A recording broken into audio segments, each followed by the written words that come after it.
Welcome to Three Count Commentaries. Am I live, folks? Yes, I am here. This is your boy MongoSlade. Today is December the 4th, and today is our bric-a-brac pop culture stream. So wonderful stuff. December the 4th.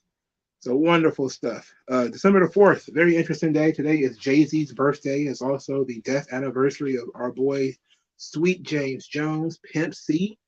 I really had not thought that much about this, and it really just popped up into my mind because Pimp C been on Twitter on the hip hop part of Twitter for like the last couple of hours, and I really wasn't sure why until I looked it up and saw that Pimp C actually died on December 4th, 2007. So it's been 15 years since the death of Pimp C, and Jay-Z has turned, I think, 52 or 53 years old today. So two legendary rappers. Well, Pimp C was a fun guy, incredibly fun. So I think I'm going to start the episode by talking about Pimp C. Then we're going to in my relationship with UGK. Then we're going to talk about some Jay-Z. Then we're going to get into sort of our subjects. But I'm glad to see people starting to come in. Thank you guys a lot. The art piece. There is an art piece. This is not the original art. I actually altered it a little bit, but the artist's name is Mr. Sins. It was a graffiti piece that I modified a little bit for a background here. I'm probably gonna start doing that now. Now that I know I can do it, so you guys won't just be looking at a black screen just in case. But I really like this piece. I may be using it a couple of times. But all right, tonight's on the itinerary. We're gonna have our finale for Inuyasha. I finished Inuyasha, so that's good. We're going to talk about selling your soul, which is a part of the Inuyasha storyline that we're going to actually we're going to use. We're going to talk about Bleach. I think I'm on episode 205 of Bleach or 206, one of the two. We're going to talk a little bit about Kanye West and Balenciaga and a lot of that stuff. So, there isn't much in the way of manga or anime for me or anything like that for me to talk about. I did not read a new comic book this week other than King Spawn, but Spawn is something that we definitely will be talking about upcoming anyway, due to something that we definitely due to the nature of the Spawn character. So if anybody can hear me, please hit me in the comment section. Sorry, I need some water. Okay. So Jay-Z, unlike a lot of people, Jay-Z isn't one of my favorite rappers. He's certainly in my top 10, maybe 15, but I honestly don't like a lot of his work post Blueprint.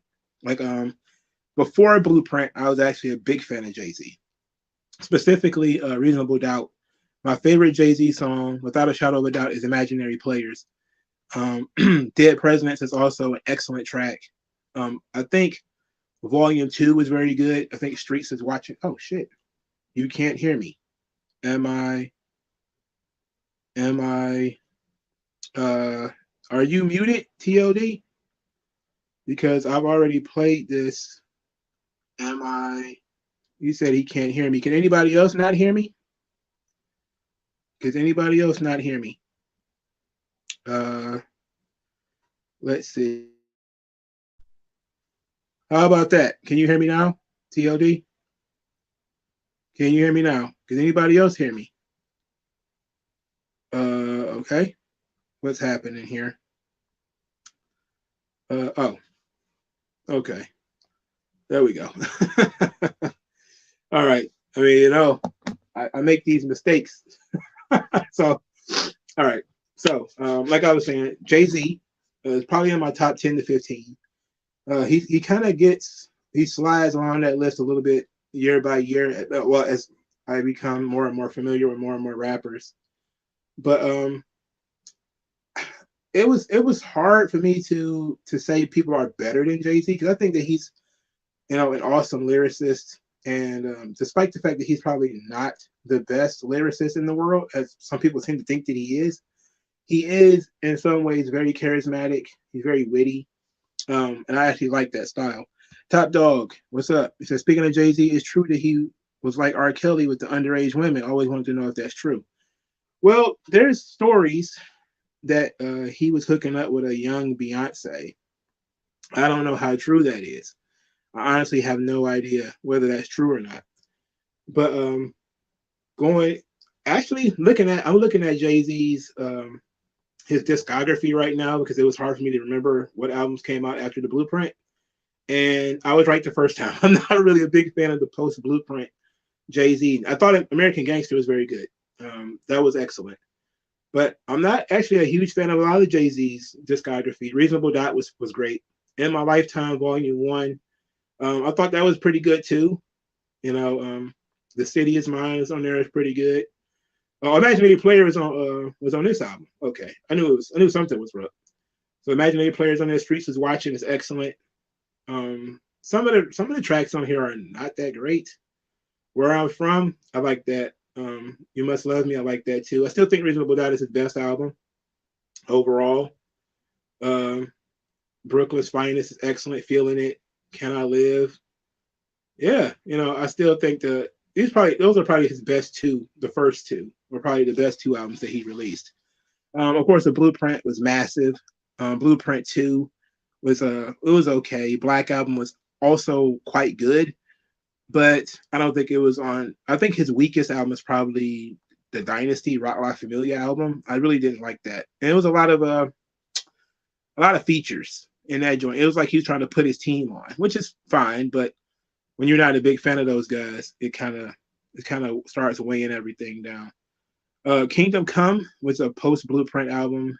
It was okay. Blueprint 3 had some joints on it, but Blueprint 3, that was kind of it. I really didn't rank Magna Carta Holy Grail or 444. I really didn't watch that. I did love Watch the Throne, however. And the first Best of Both Worlds, even though I don't even really like I don't even like R. Kelly. Before he was a child rapist.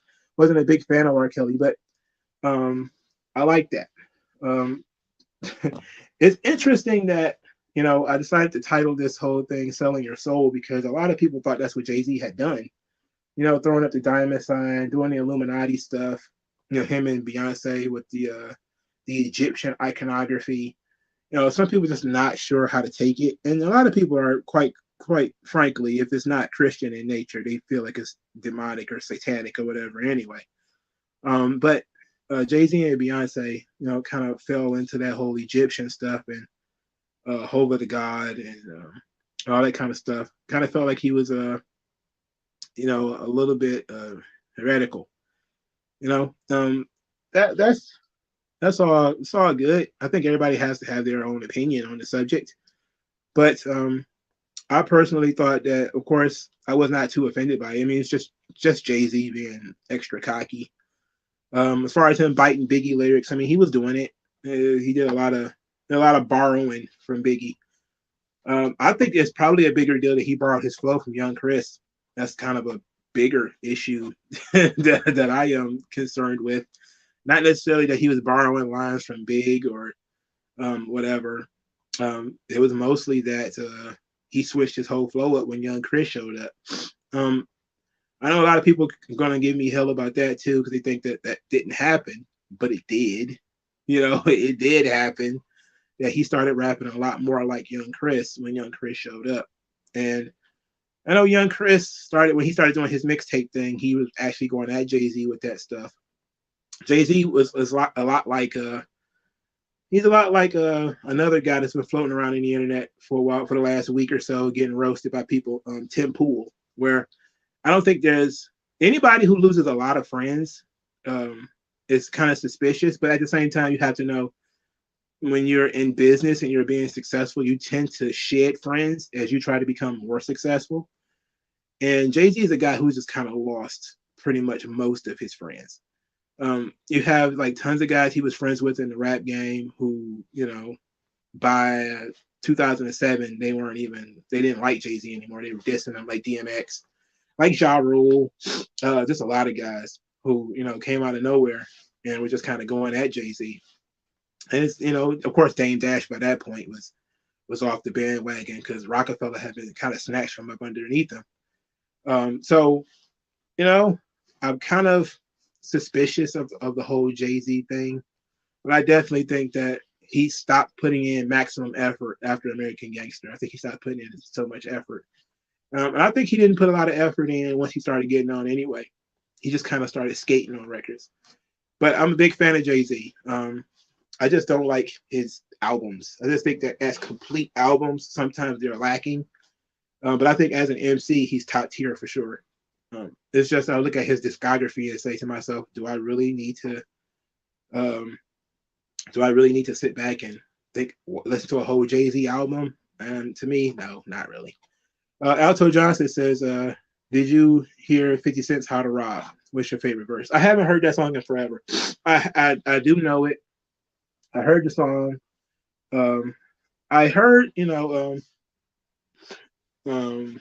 some people that was mentioned in that song actually responded. I think Jay-Z was one of those people who actually responded on one of his records. Yes, WG Phil, the show starts at 8 when I don't have to work. The show starts at 9 when I have to work on that Sunday. So next week it'll be at 9 o'clock. This week it's going to be at 8 o'clock because I work every other Sunday because I work every other weekend. So back to How to Rob. I think that I forget what Jay-Z said about 50 Cent, but it was something to the effect of, if I shoot you, well, if you shoot me, you famous. If I shoot you, I'm brainless, or something to that effect. So what's a nigga to do?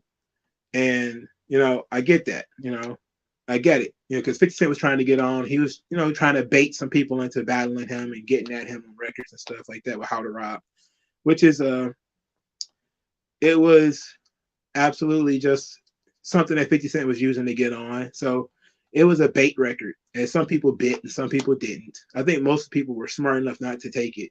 And I think Jay-Z was pretty smart too, and he didn't take it. But he was a part of that whole How to Rob thing. It was a nice little gimmick 50 Cent had going for himself. I don't know if Foxy was underage though. He was certainly, I think, older than she was, but I don't know if she was underage, because I don't know how old she was when they first started. Because Jay-Z was like almost 30 when he started though. I mean, not when he started, but when he started getting famous, he was almost 30. He was 26 when Reasonable Doubt came out. So he's probably like almost 30 when him and Foxy was doing their thing. She might have been maybe a late teens, early 20s, maybe. So she wasn't that old. I can tell you that much. She wasn't as old as he was. I don't want to do the math on that though. Top Dog says, would you consider Bone Thugs a part of the Tupac and Biggie era of rap? Well, Bone Thugs and Harmony debuted in 1994. Well, technically 93, depending on how you decide to look at Face of the Death.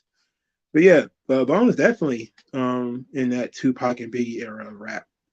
And to be quite honest, they came out of that thing in some ways bigger stars than Tupac and Biggie. They of course they didn't have the longevity because it's 5 of them. But when they came out with the Crossroads, it seemed like it was a perfect time because Biggie had died, Tupac had died, Eazy-E had died. There were some other rappers that had passed away, so it seemed like it was perfect for that time frame. And that was actually one of the biggest songs to ever come out of that era, was the Crossroads. Let's see. WG Phil is happy I won't be able to escape Ben 10. Yeah, I've only watched 4 episodes so far. I gotta get more Ben 10 under my system before I started coming out like what's my favorite alien and all that kind of stuff. I've only seen 4 episodes. It's really a struggle for me to get into Ben 10, but I'm gonna push through. Like I punched through Bleach. I'm gonna have to punch through Ben 10. We'll see how far I get.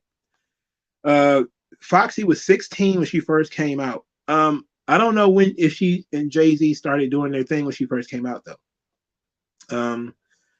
Because I don't know that much about Foxy Brown and her history. See, that's another thing. Aaliyah was underage when I think she was messing around with R. Kelly and Dame Dash. Now, was Jay-Z a part of that is the question. I think Dame Dash has been confirmed that he was part of that whole Aaliyah thing when she was underage. I don't know if Jay-Z was a part of that though, but I'm pretty sure Dame Dash was confirmed. I don't know. By confirmed, I mean that it was a part of the discussion that she and Dame Dash was doing things. Let's say, but there's a lot of stories when it comes to these young female rappers about them being passed around and that kind of stuff. I tend to take a lot of that with a grain of salt, but it no doubt happens. It absolutely happens. He says, Alto John says, CNN, Capone and Noriega, who's the better star of the duo? Well, it's pretty clear Nori came out to be the biggest star of the group, and I actually enjoyed Nori's albums a lot better than the CNN albums. The what was the name of the CNN record? I got it on I will say DVD. I got the CD. I don't have the first CNN album. I have the one where they were in the green camouflage on the cover. I got that one. And the ones the tracks that they did with like DJ Premier were absolutely excellent. Even though I think Capone was a better rapper, technically, Nori has had much better energy. He was more entertaining. He was fun. I'm not surprised Nori made it in podcasting at all. He just seemed like a dude who's just real chill, And if you listen to like old Nori albums, you could just hear him being a dude that you would have fun sitting around chopping it up with. I'm not surprised at all. Drink Champs made such a huge impact on the culture. But I love Nori, man. I'm a big fan of Nori. That first Nori album, Super Thug, is tremendous. Not great verses, let's put it like that, but how he managed to make the most of the production, how he made the most of his features, his connections with guys like Big Pun and Nas. He just seemed like a really, really great dude who, he had a lot of help on the first 3 albums that he had. But it was worth it, The Nori albums actually came out pretty good. All right, so Pimp C. All right, so Pimp C passed away on December the 4th, 2007. Pimp C is one of the most entertaining dudes ever. And I didn't learn until today that he was actually, classically trained to actually play some instruments. Like there's video of Pimp C playing like the organs and stuff like that, which explains why the UGK sound was so crisp. And The Reunion, yes, that's the second CNN album.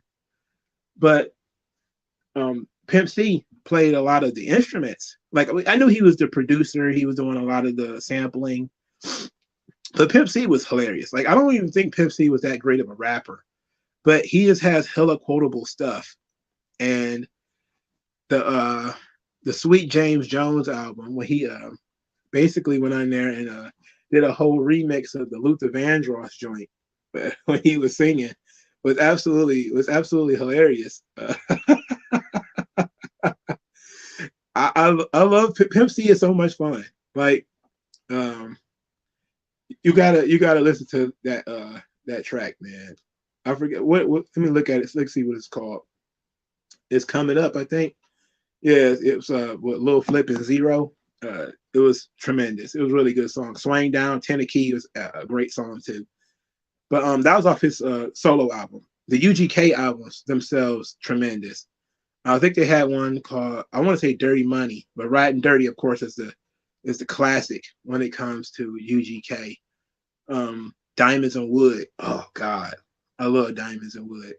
The double album is what really got me on UGK because I live up north and it was almost impossible to get a UGK album before the double album came out.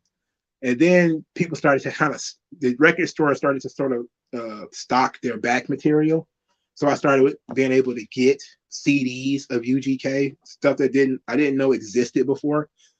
So it was interesting because I think UGK might have been the only group that happened to, where I couldn't find anything of theirs for a long time. And then they had an album that came out and I was able to find pretty much an entire discography in like FYE and that kind of stuff after the big double disc came out. Even when it came to something like Little Brother, like I had to turn over stones to find Little Brother albums. I'm telling you, man, I had to, go into the deepest, darkest parts of the city to find like legitimate Little Brother albums. Like I could find bullshit albums for sure, like burnt CDs. I could find those. I didn't really want that. I wanted like the real album. It took me forever to get that stuff, but I was able to find the Minstrel Show, which I think was the only, well, that and Get Back. I think it might have been the only Little Brother albums that I was actually able to find. I'm not sure if I was able to find the first one, but UGK, Riding Dirty, Dirty Money, just tremendous album. Super Tight was fun. Too Hard to Swallow was pretty fun too, but I think they really hit their stride with Riding Dirty. Then he had a nice little run with Underground Kings. Underground Kings, the two disc joint. I love so many songs on there. It's just ridiculous. One of my favorite double disc albums. Like I really am against the double disc album concept. And it was like I really don't like it, but when it brings you back down to earth, like Grace was saying, there was so much on the double disc joint that I thought was great, that I thought was like excellent.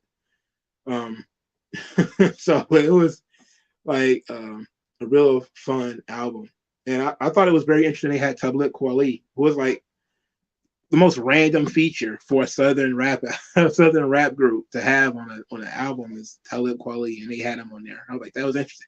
That was back when I was a big fan of Talib Kweli.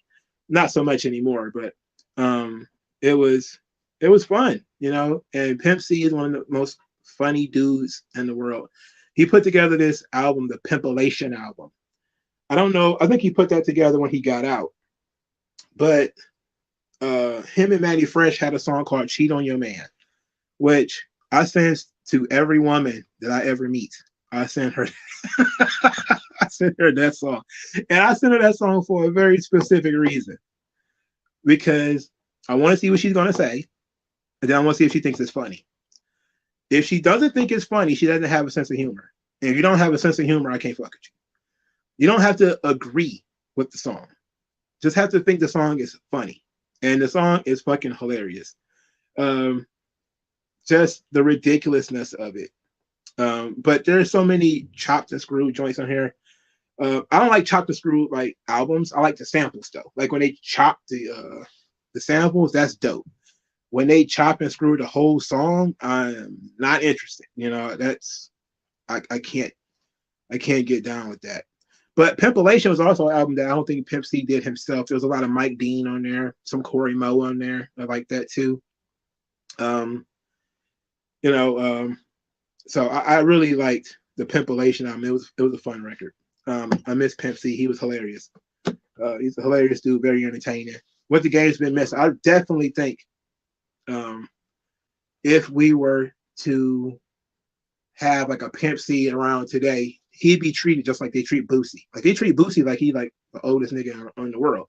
Like Boosie just says regular, everyday stuff about how people are just allowing anything on TV or just allowing their kids to be a part of anything, and he just says normal stuff that doesn't take high intelligence. And people act like Boosie is like just jumped out of a spaceship out of the past or something like that. It's like everybody believed this shit 10 years ago. So like it's not out of like when he said stuff about Dwayne Wade and Dwayne Wade's child, let's put it, then people don't seem to get it. And it's like, look, everybody believes everything Boosie is saying. They would have said it themselves 10 to 15 years ago. Why everybody now flipping out, I have no idea. So I really, really like Pimp C. I thought he was fun. I wish he was around today. So I really want to hear what he thinks about a lot of these subjects. But we still got Sugar Free. Sugar Free still around, making me laugh. So that's great. Alto Johnson says, MOP Mash Out Posse. What is your favorite song and album? I really couldn't tell you what my favorite album is of MOP because I listened to a little bit of their discography, but a lot of that stuff runs together, and MOP is not one of my favorite groups. I did like Cold as Ice. I always thought that was like a really, really, really dope sample. Um, but they really didn't come on my radar until Annie Up, and everybody knows Annie Up, and that's something. They're kind of a one hit wonders. Top Dog says Missy Elliott or Little Kim. Which one is my favorite? What do I like better? Um, I'm not gonna hold you up. I don't listen to Little Kim or Missy Elliott. I've heard more Little Kim albums than Missy Elliott albums, just by nature of I find Little Kim to be more along the style of what I listen to, rather than Missy Elliott. Missy Elliott just came at the time she was too mainstream for me. She came across like too much like a pop act for me. Like those people really, really, really liked Missy Elliott a little too much. Like I did listen to a little bit of her stuff, but I couldn't really rate Missy Elliott like that. I'm a hip hop guy, not really like a mainstream rap guy. You know, people were surprised when I actually had listened to like the Black Eyed Peas and stuff like that. I hadn't quite made it to Missy Elliott yet. Yeah, Boosie was the one who was going at Gabrielle Union and Dwayne Wade, and everybody was very upset at him about that. But he wasn't saying nothing that people wouldn't have believed 10 years ago. You know. Oh yeah, Patrice O'Neal, man. God, could you imagine Patrice O'Neal in today's world? Oh man, he'd probably have like a 1 million subscriber YouTube channel because he'd be, oh God. People think Rollo Tomasi and all those guys are something. Patrice O'Neal was a motherfucker. That dude was great. I miss Patrice O'Neal for sure. And we got that great wrestling connection because he was a writer for WWE for a little while. Not long, but he was there for a little while. Did I listen to 50 Cent's music? Yes. I wasn't a big 50 Cent fan, though. I was never a 50 Cent fan. You can't deny Get Rich or Die Trying. Like, I think that even the most ardent 50 Cent hater has to give him at least that. Like, that album is tremendous. It is a masterpiece. And that's the only 50 Cent album I really respect. Everything after that, I think he did some great tracks like the Power soundtracks and stuff. Like the what is that song, Hustler's Anthem or something? I'm a bona fide hustler. Not that. It was another one. Not bona fide hustler. I think he did that with Young Buck. There was another song that he made, I think, for the Power movie. Not movie, but the TV show. And I really like that song too. But I like a song here and there from 50 Cent. I was never a 50 Cent fan. I listened to a lot of the mixtapes and stuff like that. I didn't ever think that he was that good that I need to sit down and listen to like an hour of 50 Cent. But like I said, Get Rich or Die Trying, tremendous. His songwriting skills are very good. The G Unit album was okay. Probably the second best thing to ever come out of G Unit was the G Unit album. Followed by what the best thing clearly was Get Rich or Die Trying. But after that would be the G Unit first album. Probably Young Buck's album would probably be third. This brings me to Alto Johnson's Beanie Siegel or Lloyd Banks. For me, there is no competition. Beanie Siegel, because he can actually write songs. Lloyd Banks, I know a lot of people like Lloyd Banks, especially a lot of people who are big fans of like what was that mixtape series that he started to do? I don't remember what it's called. But I really was just kind of like, I thought he was a decent rapper, but he's just a rapper. He's not like a songwriter. It doesn't make me actually feel anything. While Beanie Siegel has verses that make you want to cry, and verses where his shit is just really dope. Nothing like it. Go listen to that Beanie Siegel. Nothing like it. It's absolutely phenomenal record. I mean, I literally could do,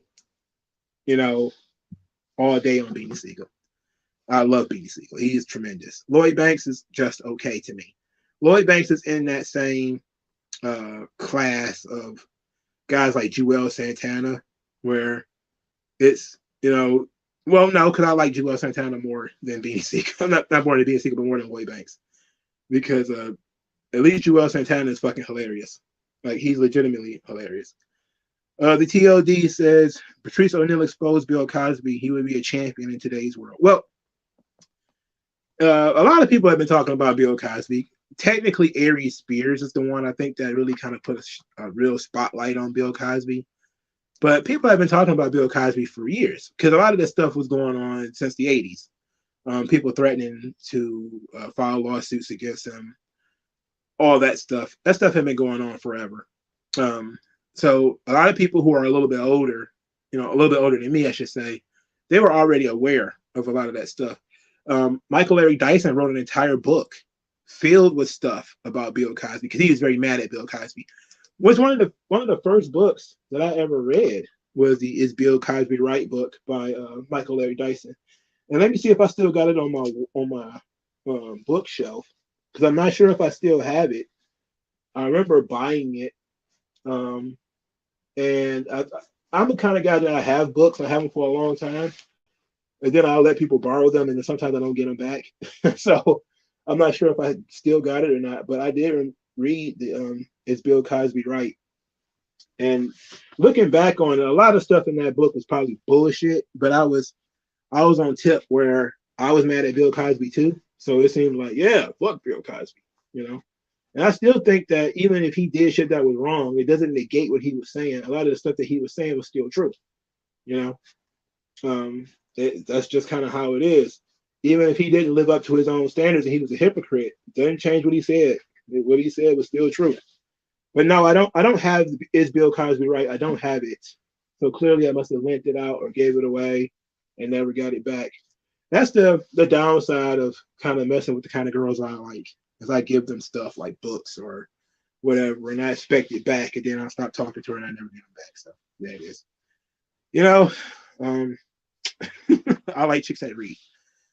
Do I remember Cassidy? Yes, I do. I remember everybody being super excited about Cassidy, and I remember when that was a big deal when Cassidy came out, and then I figured out that he couldn't write songs. He was just a rapper guy. Like he could do punchlines and stuff, but that was about it. And that doesn't mean that he doesn't have a good song here and there. But for the most part, I was not a big fan of Cassidy and his performance and his albums. I certainly wasn't a big fan of his albums. My most underrated Outkast song. Well, let's be honest. I'm a huge, huge, huge fan of AT-Aliens, which I feel is my favorite Outkast album. Two Dope Boys in the Cadillac, Babylon, Jazzy Bell, Wheels of Steel. I think Wheels of Steel might be the most underrated Outkast record because I know that a lot of people like Aquemini. I'm not really for Aquemini. I'm not really a big fan of Aquemini at all. I think it's actually one of their weakest albums. I like super playlistic Cadillac music, but I'm a huge fan of AT-Aliens. And when I think of Outkast, that's the first album I go to is AT-Aliens. TOD says Cassidy hustled me for $15. Well, he hustled a lot of people out of $15 bucks. He bought that bullshit album. I think I bought it used. I was a big collector of rap albums, so I would get like the guy's entire discography, even if I don't listen to it really.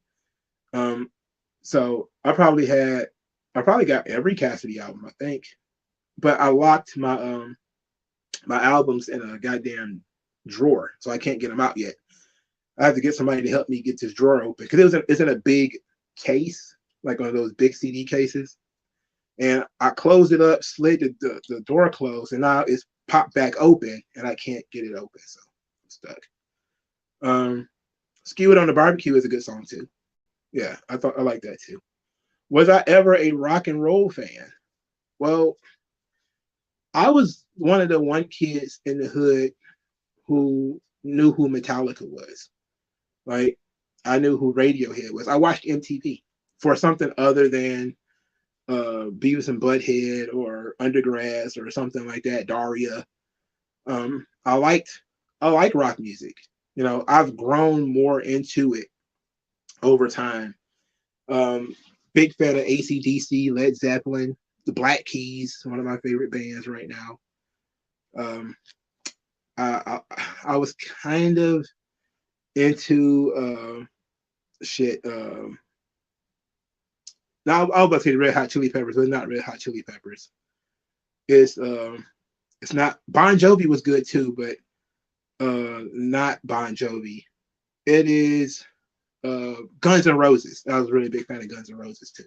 So yeah, I'm not like a huge rock guy, but I had my time. I have, times where I go through pretty much every different type of music. And I specifically did that. I would go months without listening to rap. I would just dive into a rock group, and I'll just do that for a couple of weeks. And then I would dive into like Miles Davis, and I would do that for a little while. Then I'd go find some kind of indie singer like Alice Smith, and I listened to her for a long time. Then I would do like the neo soul thing, so it'd be like Erykah Badu all the time, and Sade, and all that kind of stuff. So I will always jump back and forth to try to broaden my horizons, because quite often hip hop forces you to broaden your horizons, because that's where a lot of the samples come from. You know, I definitely think 106 in Park could work today. Depending on who was participating in it, I definitely think it could work. Problem would be music videos. They don't show them on TV anymore because there's YouTube. So why would you need to watch them on TV? But I definitely think something like 106 in Park, if they do like interviews and stuff like that for like rappers and stuff, that could be a big deal.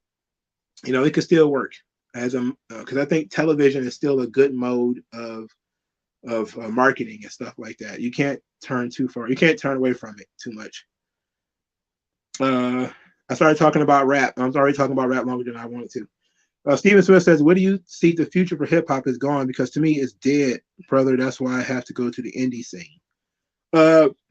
It seems like rap today is a mishmash of a lot of strippers and young dudes who don't really have much of an identity, just kind of following trends.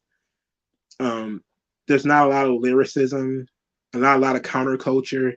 Again, when I was growing up, rap was very fuck the system, and it still tries to be that way, while at the same time running with the system. Like, I remember having conversations with people about the new Kendrick Lamar album. They were talking like it was a masterpiece, and I said, would he have made that Auntie Diary song 15 years ago? It would have been really different if he'd have done that 15 years ago. But doing it today, it just feels like he's going along with the grain versus going against the grain. To me, it just feels like, okay, I can write this song because there's no threat to it. But when you are pitching that kind of record to the masses of today, because they are more, let's say, agreeable, they don't give you any backlash for it. But a certain small subsection of the audience are very welcome for that, and they're very thankful for it. And I say, like, real art should challenge whoever is going to, like, the people who put like crosses in the toilet. Like, I definitely think you shouldn't be edgy for the sake of being edgy. Like, I don't want people to make a song called, we're gonna shoot your auntie, to Kendrick Lamar or something like that. I don't want people to do that. I would rather you just not talk about it or just not discuss it, rather than say something that's going to be inflammatory on purpose. But I grew up with Ice Cube, listen to No Vaseline. Look at how much homophobia is in No Vaseline. You can't tell me that hip hop is now changed, where now these guys can't tell each other to suck a dick as part of a diss record. Calling dudes the FAG word was like a routine thing. Styles P had a song called "Kill That FAGGOT." It was a regular thing in rap, and now we see the language changing. Now we see everybody is starting to bend over backwards for certain groups. The artificial pushing of female rappers, and all of them look the same, all of them sound the same, all of them talk about the same thing. It's almost as bad as the men. At some point the men were like that too. So I don't blame the girls for it completely, but it's part of the marketing and the labels. So it's not just the girls are trash and all that kind of stuff. Because even though a lot of them are trash, it's not always their fault 100%. A lot of it is, you know, people are chasing trends, and I don't see any young dudes. I listen to, because a lot of people, if they want to listen to the radio or whatever, it's like NBA young boy or whatever. I don't even know what that means. I don't know what this guy's talking about, nor do I care. It's like I don't really get him. So I think the future of it is it's just going to keep going, and people are going to eventually get older and fall off. I think people who grew up with Lil Wayne, the younger generation have a different relationship with him than we do. To me, and I know there's people older than me who are big fans of Lil Wayne. I just kind of see Lil Wayne as more of a, you know, you had to be there kind of guy. I don't look at him like people look at Jay-Z or Nas or anything like that. I look at it like if you were of an appropriate age in 05 through 2010, you'd probably think Lil Wayne is one of the best rappers, greatest rappers of all time. All right, Darren Miles has thoughts on Razzcast. Boring rapidy rap guy, just like cannabis. It's just so many of those guys. Sympathy for the Devil was a good song, but I tried listening to whole albums of Razzcast. He's absolutely, I can't deal with it. Pass. Just pass. Did I get to the Iran car arc yet? Yes, that's actually where I am right now. So we talked about rap. I wasn't looking forward to that. That came out of nowhere. Since Bleach was brought up, let's talk about Bleach first before we get into the rest of the show. Put a little timestamp there. So I did get to the Arrancar arc. So I'm at episode 205. I decided not to do detailed notes on Bleach. And the reason why I decided not to do detailed notes is because a lot of the characters are pretty flat in so much that they don't really change over time. So you're not really watching a lot of these characters change. Some of them change, you know, they change their minds, but that's about it. Like the character is still who they are, which is very different from other types of shonen. And I saw this criticism of Bleach, specifically about Ichigo, and how the character doesn't change that much. He doesn't have a character arc, and it really didn't occur to me until I started thinking about it. Like he doesn't really have a character arc. He's kind of the same Ichigo at episode 200 that he is at episode 1. But that's okay. It's okay to have a flat character arc. It's all right to have a character that doesn't change, but instead helps facilitate the change in other characters. And that's really what he does to Byakuya and Kenpachi and a couple of other people that he comes in contact with. He actually changes them. He doesn't change, but he changes them. And that's, you know, positive. But the problem is, like, we get to the point of the good guys are the good guys. There's not that much complexity in them, and the bad guys are the bad guys, and there's not that much complexity. And there's something good about that, but there's also something kind of dry about that, where it's basically just set up to fight. And I also don't really like all the fight scenes in Bleach. I don't know why, but I'm not really a big fan of the fight scenes in Bleach. I like some of the big angles though. Like I like the nail reveal. Like we found out the nail is the third Espada or whatever. I thought that was cool. You know, I was just thinking Nail is very annoying. You know, like she was funny at first, and then I was like, well, Nail is starting to grate because she was starting to cry a little too much. She's getting on my nerves. And then they revealed that she was the third Espada, and I was like, oh, that's interesting. That was fun. You know, so I like that. I know there's a lot of Spanish in Bleach too. Hueco Mundo, some of the Mas Grande, all that kind of stuff. I'm thinking like, wow, there's a hell of a lot of Spanish.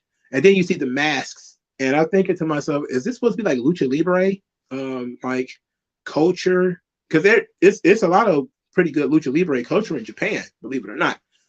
So I'm thinking like maybe Tite Kubo, the writer of Bleach, is maybe a wrestling fan and maybe into Lucha Libre with the various different masks and that kind of stuff. It might be, you know. Also, it makes sense with said Kubo loves Spain. Okay, that makes sense. All right, that makes sense. Yeah. So there's a lot of Spanish and influence there, and it's really hard for me to care about Bleach also because of the names. A lot of the characters' names are just so ridiculous. I just can't. And some of it is too many characters being pushed at you at once. But I liked Grimjow. I thought he was a pretty cool villain with some really good complexity to him, and that he was sort of the rebel of the Arankar. You know, he was the guy who's going to do his own thing. He wasn't the strongest, wasn't the most badass, but he had his own personal mission that he was going to attend to, even going so far as to let Orihime out um, to get to fight Ichigo himself, so he could heal or she could heal Ichigo. I thought that was cool, you know, because he had this personal affront that he had. So I thought that was fun. Uh, I do like, you know, I still like Aizen. There's not enough Aizen on the show for me personally. He's very cold, and I did like that. He's very cold. I'm talking like completely like emotionless half the time. So at the part of Bleach where I just ended, we just killed the fifth guy. Kenpachi just killed the fifth guy. I don't remember what his fucking name was. A lot of these guys just pop up. They're random villains who have numbers tattooed on them somewhere, and then we watch them get essentially killed. We don't really see them do too much else. Um, I did. So I do kind of like the Arrancar arc because, it's very long, you know, but it's very simple, and there's something good about simple. Sometimes you do need to have simple stories, you know, and everything about Bleach is none of it is kept too complex. All of it is very simple, and you know, it's these guys versus these guys, and watch them go at it. It's like, okay, great. I will, and they give you a reason, you know, Orihime's been kidnapped. That's your reason. That's the reason why this arc is happening. And they invade Hueco Mundo to try to get back Orihime, even though they don't know where they're going. Then they meet Nell. Nell kind of is going to guide them to where Orihime is.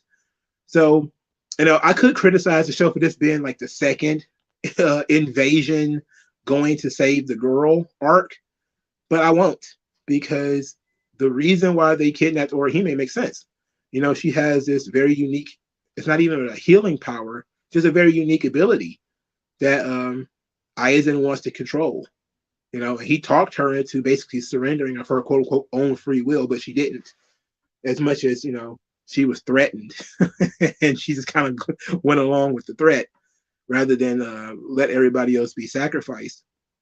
And then they invaded Hueco Mundo to save her. I thought it was cool. Some of the Arrancar powers are kind of cool. I'm having a hard time with the power system. Like they explain Ichigo's abilities. All right. Now we have to explain other people's abilities. So like, you know, you can't, how Kenpachi couldn't cut this guy 1 minute. Now he's killing him the next. So I'm just kind of like, okay. I'm just gonna go with it, you know. Just gonna run. Just gonna go run with that. All right. Just gonna run with it. Go for it, man. I'm pretty sure it's gonna be explained later, maybe. Okay. Also, I think that, and this is my problem with Naruto too, is sometimes they explain the powers a little too thoroughly. Like Mayuri, the guy who was fighting the Arrancar, and he poisoned them or something like that. And I was like, oh, okay. You know, I planned for this a long time ago, cover her entire body and yada yada yada. I'm like, what? There's no way. You know, there's no way. There's no way you prepared for somebody to eat this girl or whatever. But you know, it was fun. It was interesting. Sometimes I'm just looking for that, for it to be fun and interesting and not think too much about it. I want Bleach to grow on me. I'm trying to get to the parts that everybody likes, but it's coming across like Hunter x Hunter to me, where everybody keeps saying, "Man, I can't wait for you to get to such and such," and then I get there and I'm kind of like, you know, like, oh god, Hunter x Hunter just it was so traumatizing. because it started out great and then it went off the rails, and I was like, oh, I hate this show. And I really couldn't take anything seriously afterwards because nobody talked about anything after the ant arc. At least when it comes to Bleach, people are very excited about the around cars and then other things that come on after that. You know, so they're very excited about that. Yeah, Miuri is they positioned him to be the scientist of the Soul Reapers. He's the guy who's almost always over prepared. You know, so that's the reason why it kind of made sense, because it's like, okay, he's going to calculate anything that could possibly happen and say, if it could possibly happen, we have to prepare for it to happen. So I'm okay with it, but I was just kind of like, all right, whatever. Yeah, like the Hollows do, their whole thing is about eating people and eating stuff, and there's something very visceral about the Hollows, and their, like the one Hollow that ate his own teammates, so he called them medicine for him, you know, and he started eating his own teammates. Yeah, I think he created them. It was the guy who was fighting, I want to say Uryu, I think he was, and he basically he would, you know, heal himself by eating one of his teammates. I thought that was very gross. The guy who fought Rukia, who had eaten the Soul Reaper and was using his face to sort of taunt her. I thought that was interesting too.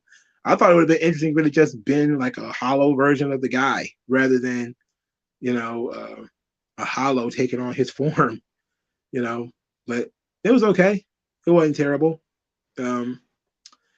So at the part of the story where I am, Aizen is about to try to destroy the town, and a lot of the captains and stuff are standing there waiting on him. So I'm probably about to watch him waste all these guys, and that ought to be fun. That ought to be fun. So I like Bleach though. I mean, I think it's not awful. It's not a show that makes me want to quit, but it's not a show that I'm emotionally invested in where I'm actually paying attention, like super paying attention to it. Yeah, I go live at 8 o'clock on weeks where I don't have to work. On weeks where I do have to work, I'm going to go on at 9, because then I don't have to work on Mondays. So that's a weird thing. Like I have to work tomorrow, so I have to get, if I'm going to do 2 or 3 hours or whatever here, I'm going to have to go to bed at a decent hour.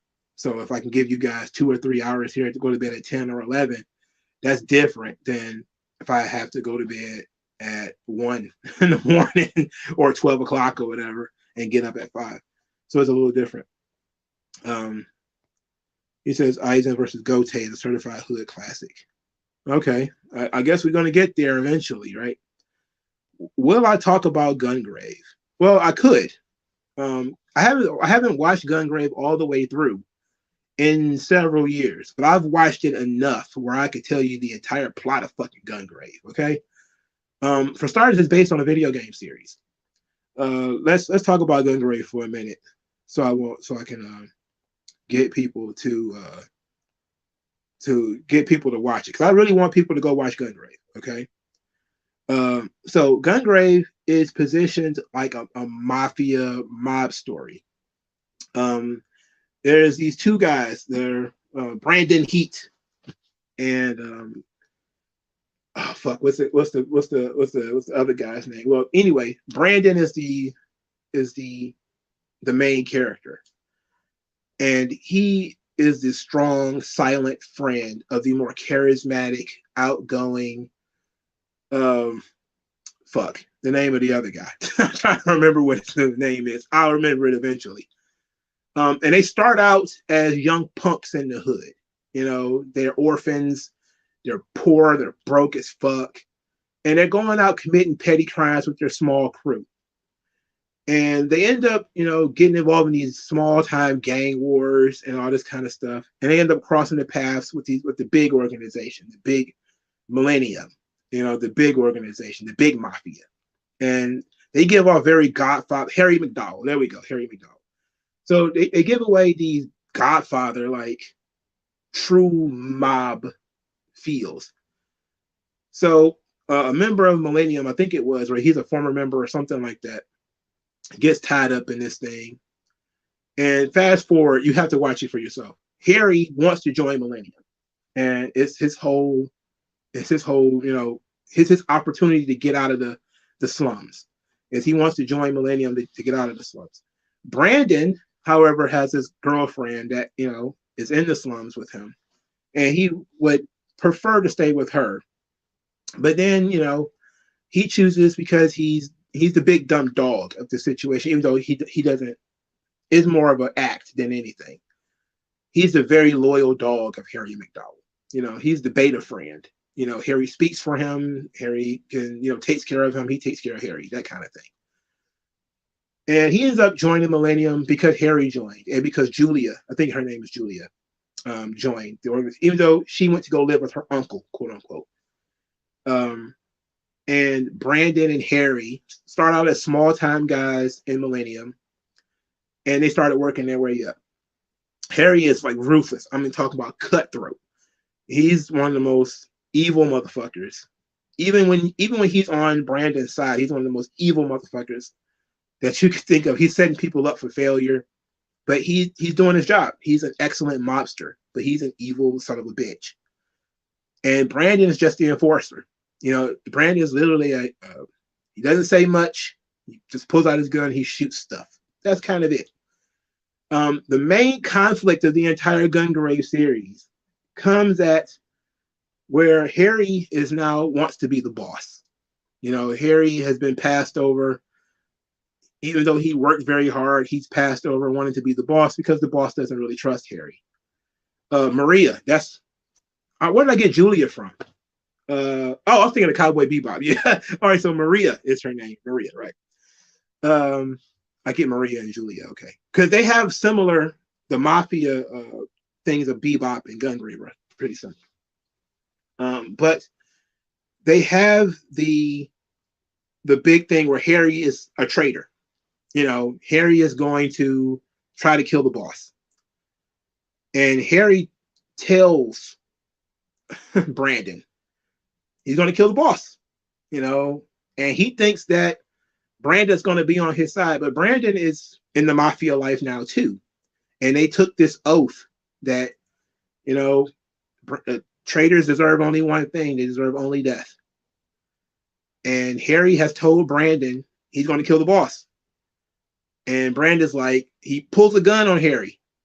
And that scene to me fucked me up so much. Because I was like, oh my God, what is he doing? And he got this gun and he can't do it. He loves Harry. Harry is like a brother to him. So he kind of throws the gun down.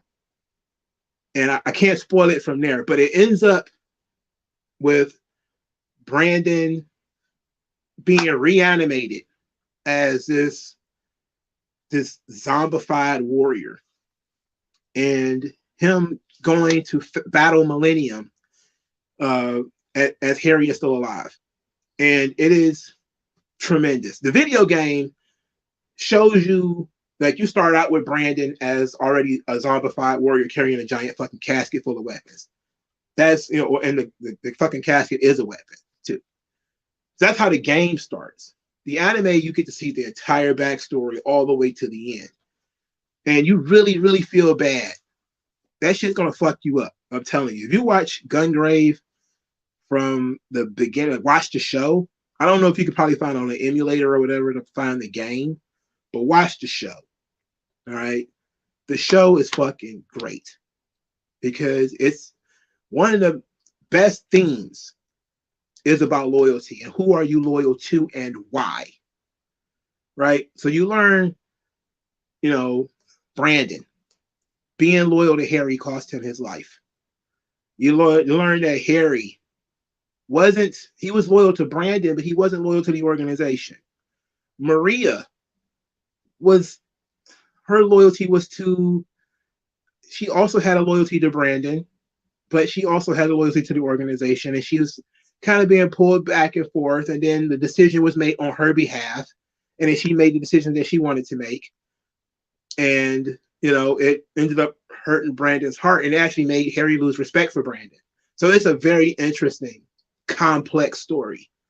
Like, especially when you find out Maria is pregnant. It's really fucked up. And that's when you can see like Harry is kind of losing respect for Brandon. So you kind of like, wow, you know, it's fucked up. Like, you didn't even need the supernatural elements. You don't even really need that shit. You know, the character interactions is enough to really get you. There's some really sad moments in it. And the show ends in probably the saddest way possible. And I'm not even a weepy, I love sad endings kind of guy, but that sad ending, truly great. It's awesome. And it was earned. You know, it was earned. You know, if you watch that shit and you cry, trust me, you earned it. You know, they earned it. They really, really worked hard on it. And I'm thinking that the show actually came out after the video game. So the games were already out. I think there's been 2 or 3 Gungrave games. I played 2 of them. I don't know if there's any more. But I played the games because I thought the character had a really cool look. But the show goes into massive amounts of detail about why the character looks the way he does, why he moves the way he does. But Gungrave, along with Devil May Cry, was like I was banging them games 2 at a time, man. I was loving both of them. Played them again and again and again and again. I was so disappointed they never really got a functional Devil May Cry manga or a functional Devil May Cry video game. I mean, not video game, but anime. It was so disappointing. Every Devil May Cry anime sucks. And it's got great fucking story behind it, but we can't get a decent anime out of Devil May Cry. But Gungrave is tremendous. I suggest everybody watch it, especially if you're into crime stories. It's a great crime story with some supernatural sci-fi elements to it.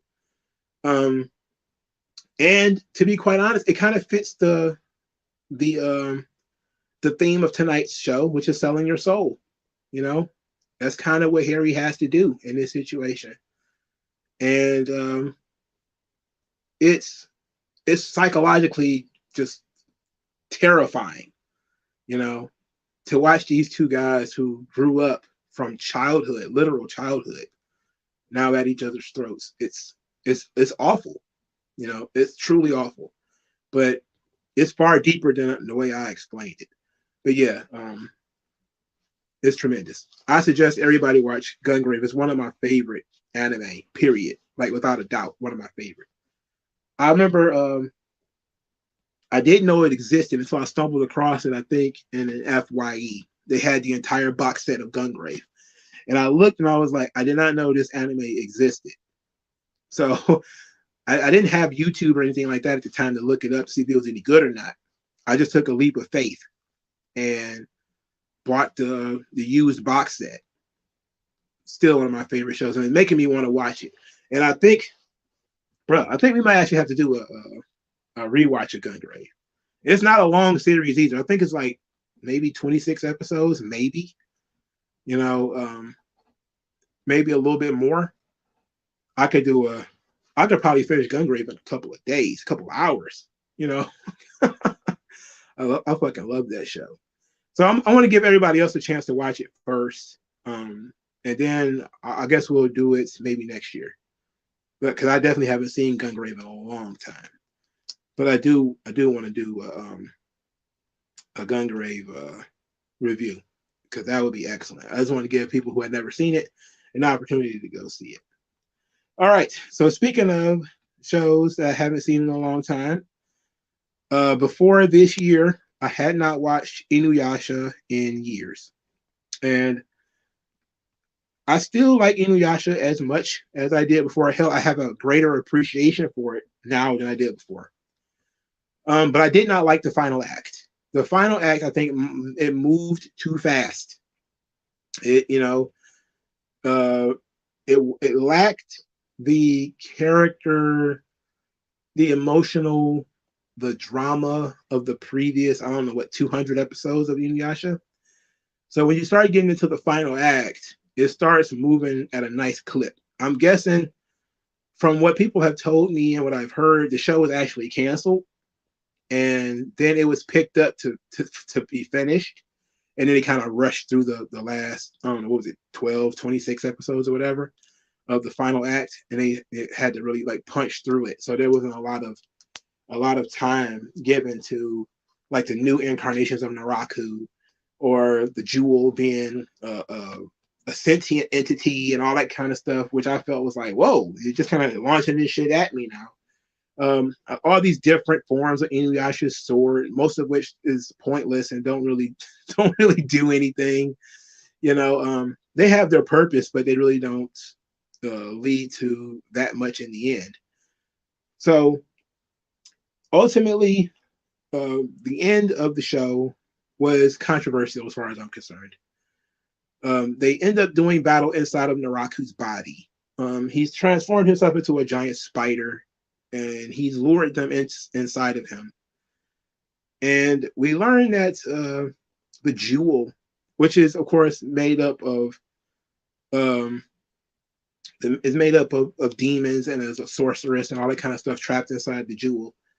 And we start seeing it's got its own ideas. Like the jewel exists, has a consciousness within it, which I'm guessing is, to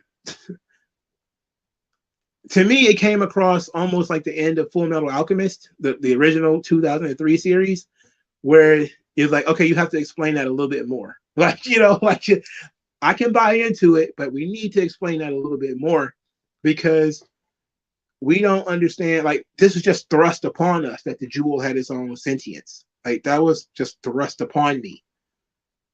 I don't think there was any inkling in the show previously to the jewel having any type of sentience, any type of choice or anything like that.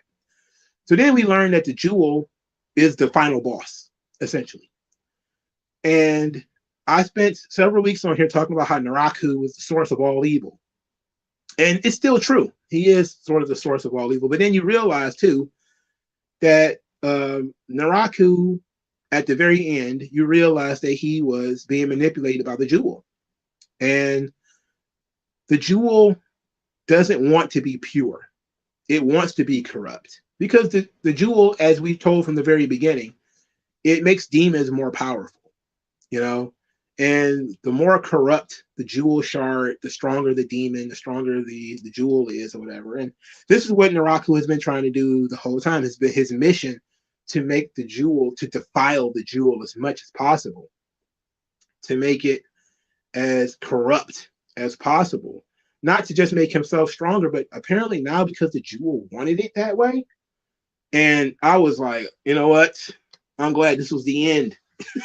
Because I was like, I hate when they throw on an extra source of all evil on top of the one that we all saw as the source of evil. No, I didn't watch any of the Inuyasha movies. I probably will end up watching those. But I do love Inuyasha a lot more than I love like Naruto. So I may end up watching the movies. Do the movies actually explain that the jewel is sentient? And but whatever. You get it at the end, what Naraku's big thing was. And it was incredibly petty. But the thing is, that's the banality of evil, what they call the banality of evil, is that people tend to think that evil has these grand schemes, these grand ideas, but really it started out as something incredibly petty. Onigumo, the thief Onigumo, his body was destroyed. He couldn't move. He was living in a cave. Kikyo was taking care of him, and he simply had fallen in love with her. But he had an evil heart. He was an evil man, and he knew he could never have Kikyo. So he sold his soul to a horde of demons who feasted upon his flesh. And when they did so, they fused together to make Naraku. And Naraku, throughout the show, this is the positive, is at least throughout the show, you see that Naraku is constantly battling with his human side. He's, he's trying to find ways to destroy Kikyo, because Kikyo was brought back to life by this other witch. You know, it wasn't Naraku who brought her back to life. But and Kikyo being alive, you know, is bothersome to Naraku because he still can't have her. Even though she's dead now, he still can't have her. So he turns his mind to killing her, to destroying her. And they spend a substantial amount of time right before, you know, the final act begins of Naraku trying to come up with ways of destroying Kikyo, of just killing her, you know, and her trying to find ways to kill him. You know, she's purifying, she's trying to purify the jewel. She's trying to, you know, create all of these ways that if the jewel becomes pure, Naraku can't survive. It's great dramatic stuff. And at the very end, you realize that, you know, it was the jewel and its own corruption that was basically puppeteering Naraku and his behaviors. And you learn that throughout the series, Naraku is a character who was just devoid of relationship and devoid of love. And then it makes sense why he was creating so many of these incarnations of himself, because they were his, essentially they were his minions, but they were also his only companions. You know, he would constantly create these new, like Kagura and Kanna and all these types of incarnations. They were his only companions throughout the entire series, were things that he created from his own body, you know, things that he forcefully thrust upon the world. But he was so full of hatred and so full of greed that even his incarnations came to hate him. Like, you know, like all the incarnations of Naraku came to hate him and tried to overthrow him, and he would have to kill them and reabsorb them. You know, it became like a running gag. Like he would create this new thing. The thing would do battle with Inuyasha or whatever, and then it would just turn his mind to killing Naraku. Like, fuck Naraku, I'm gonna kill him. And it made sense when it was Kagura, you know, because, you know, Kagura was like, I think the first incarnation of Naraku, and she wanted freedom. You know, she wanted to be free of Naraku. She didn't like the idea of Naraku having her life in his hands. And that made her a very complex character. And then it shows you that she is not Naraku, because she at times showed mercy. She actually fell in love with Shishomaru, which is, I was like, my God, I think that was possible. Like, I didn't get that far into the series when I first watched it when it was on Toonami, so I didn't get that far in it, so I didn't really get it.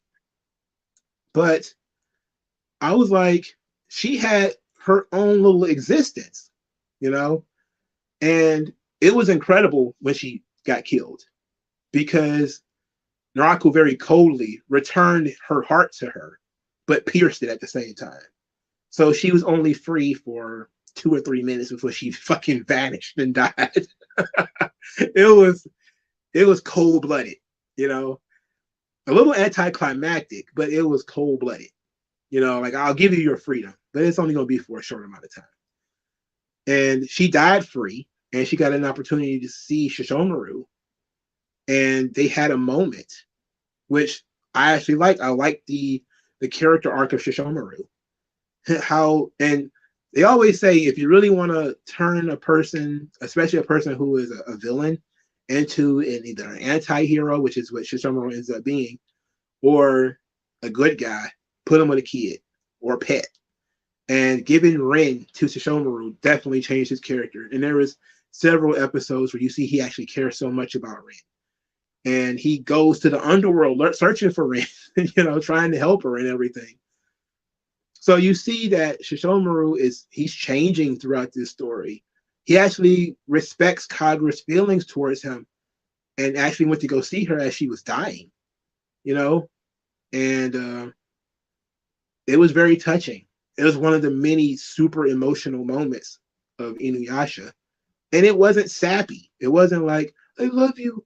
Oh, I love you too. It was just kind of like, she died being thankful of, one, being free, two, having seen the man that she loved again.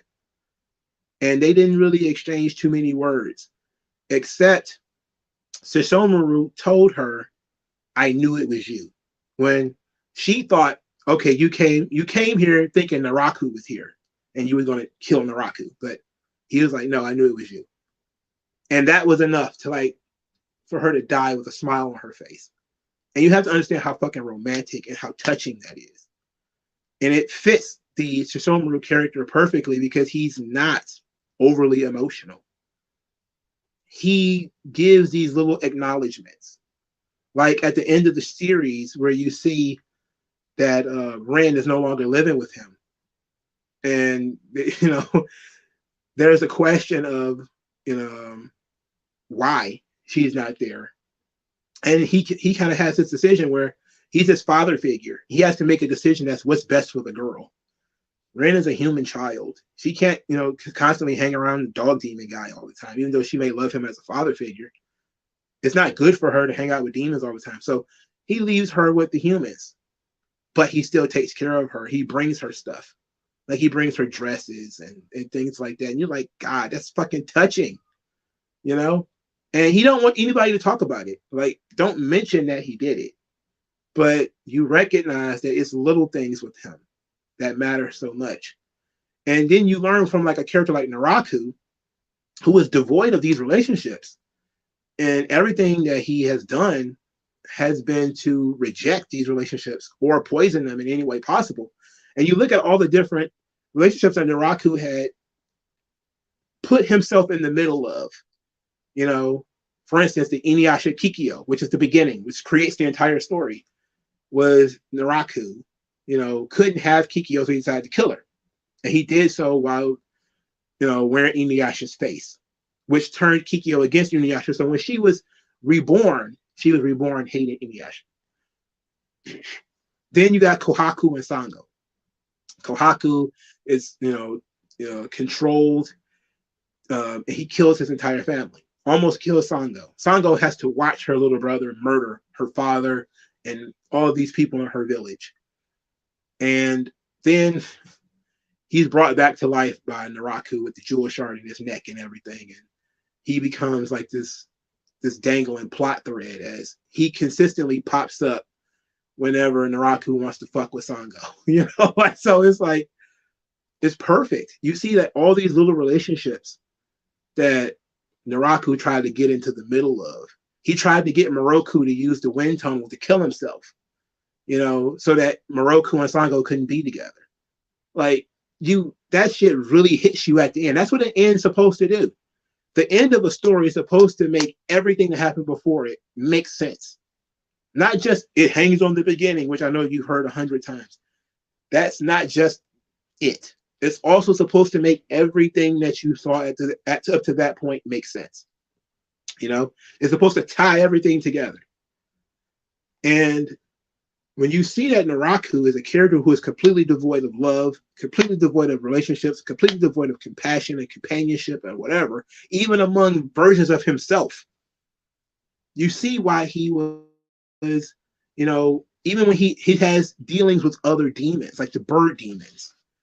And he gets involved by killing the mother bird demon and then killing the daughter bird demon. You know, he gets involved with these relationships. And he's looking to absolutely maximize his manipulation of these characters, but also to destroy their relationships. That even if he dies, he's going to destroy their relationship.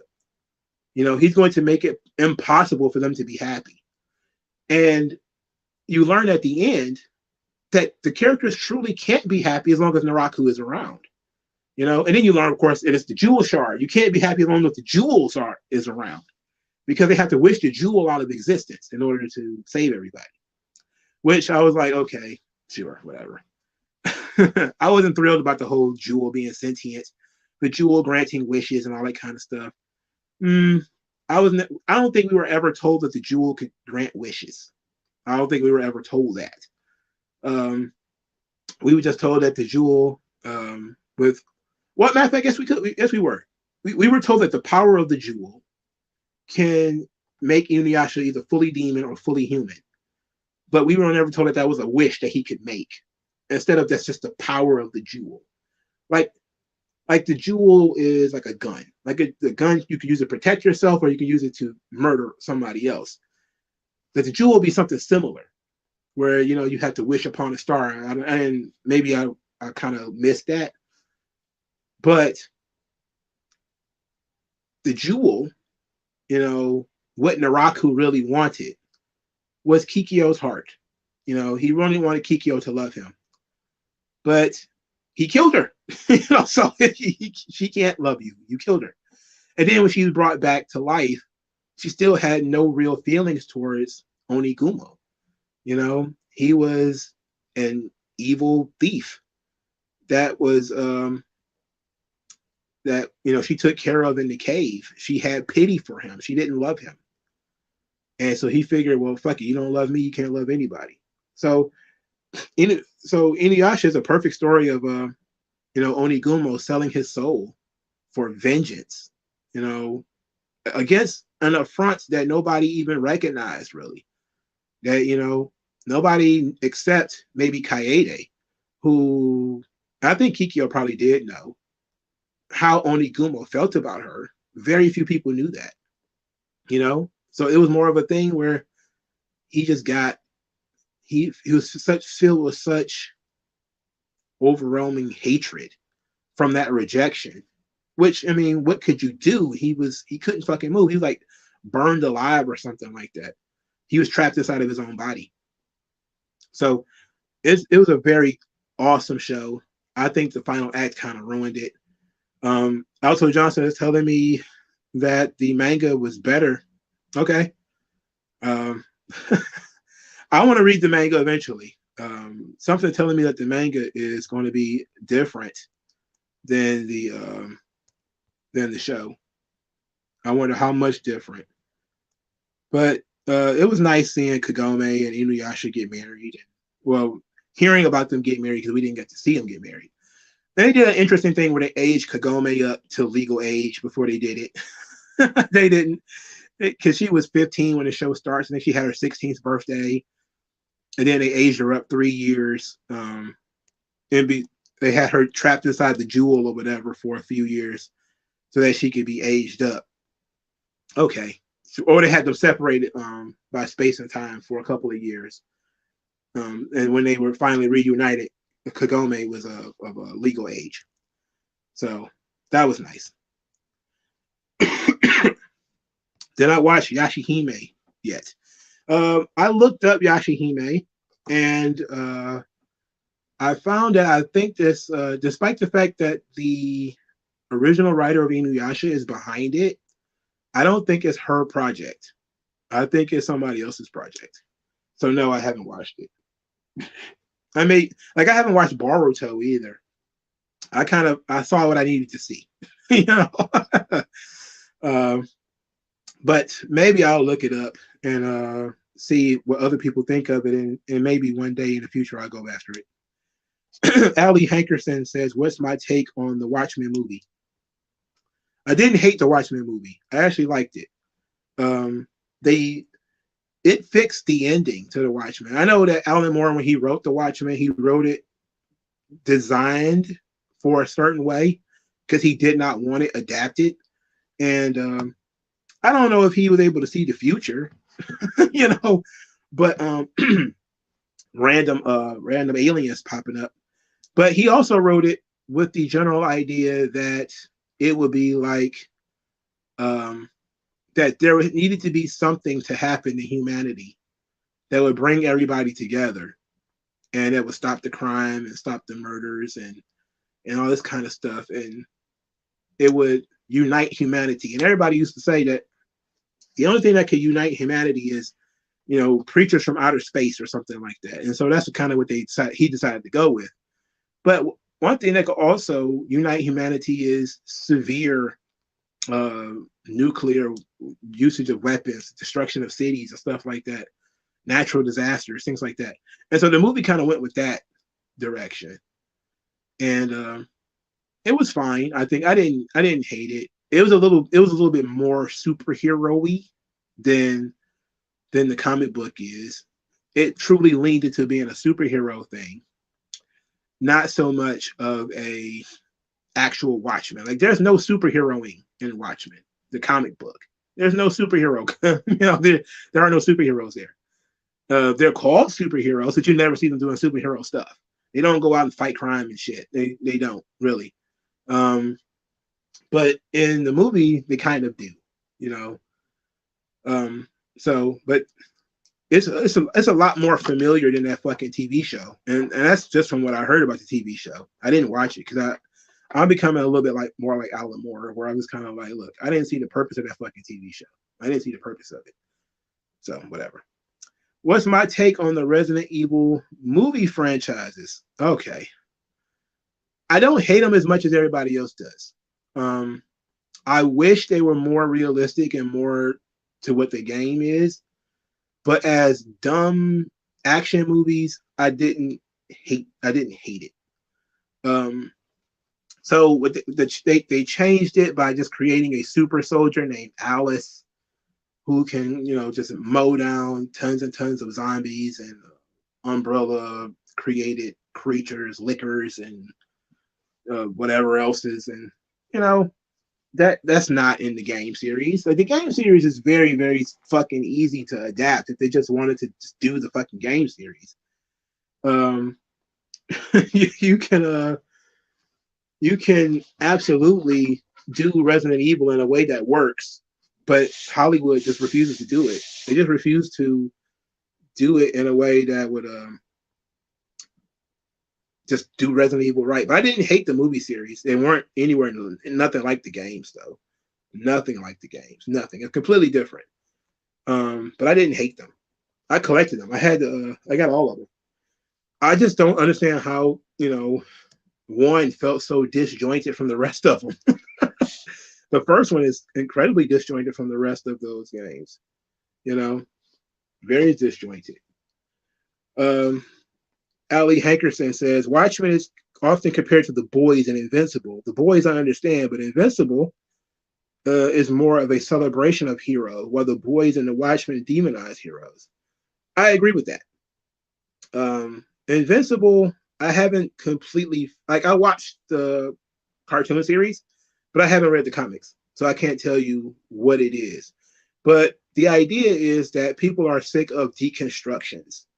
And the Invincible, despite the fact that they may reconstruct the hero in, you know, in the long term, in the short term, it does do a deconstruction of the hero, in so much that Omni-Man ends up turning heel and killing all of his friends. You know, so it's basically like another one of those if Superman was evil kind of things, and the only person who could stop him was Superboy. You know, I get it though. Like, knowing that the kid is going to be a true blue hero makes it better, but ultimately it is a bit of a deconstruction. As you know, you watch Omni-Man break people's heads open, and you know, it's gruesome, like gruesome, violent murder of superheroes. And you would add Jupiter's Legacy and Jupiter's Circle to that too, where Jupiter's Legacy and Jupiter's Circle isn't it's not completely a deconstruction of the heroes, but it kind of is. You know, you have the Superman figure in there is murdered by all the other people turning on him. It's like it's such a recurring trope in especially indie comics these days, where we're going to take the piss out of Batman and Superman by either having Superman be a mass murderer or by him being the victim of somebody who is super evil and trying to kill him. Let's see. Yeah, Watchmen is definitely a heel program. There's no baby faces in Watchmen. Not for real. The closest thing to it is honestly Rorschach, and he's deranged.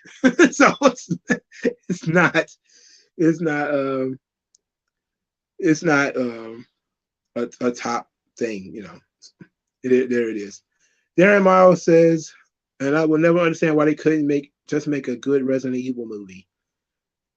It will require Hollywood having to respect the source material and to just do the source material, which they refuse to do. They don't think video games have enough story. That's the problem. They don't understand that you can take the story from the video game and do the most with it. They just think it's not enough. Did I watch the CGI anime of Resident Evil? Yes, I did. I watched, I think, two of them. I watched both of them. I don't remember them very well, but I do.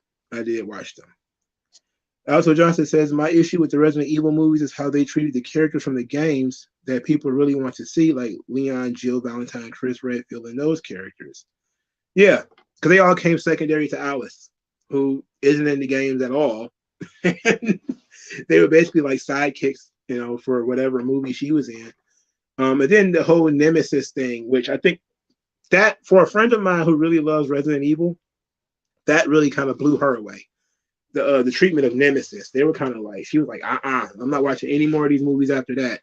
And I was like, I get it. I get why you wouldn't watch any more of those movies after that. I guess they're dumb. I treat them like I treat the Underworld movies. I like the Underworld movies. Why? I don't know. They're fun. They're just fun, silly movies. I don't have to think too much about them. But Underworld has like real lore to it, and it's better than Resident Evil. But I treat them the same way. Rise of the Lycans is very good.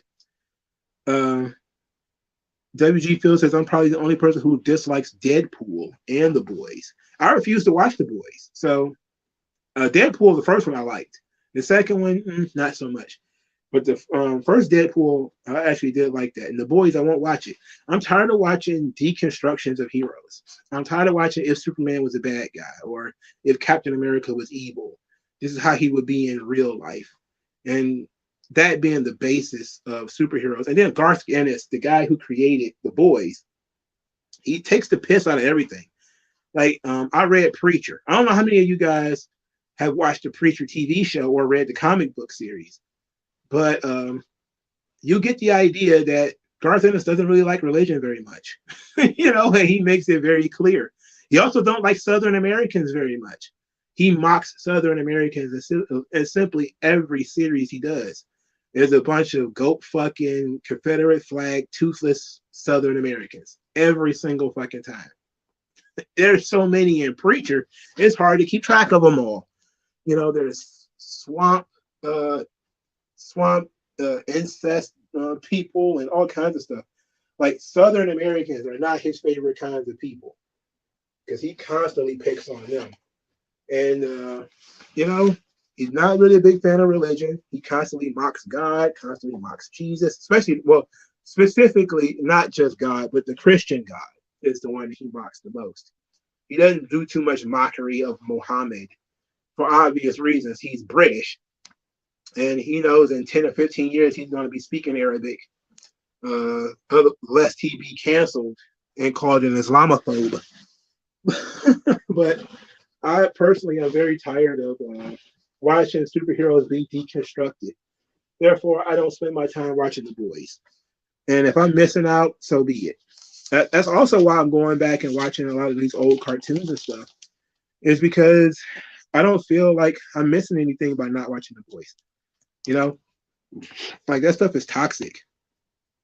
People who hate superheroes writing bad shit about superheroes for people who supposedly love superheroes, and then they get taught that if Superman really had these powers, he would be peeping on you having sex with your wife, or he twist your head off like a bottle cap or something like that because you stepped on his J's. It's stupid shit.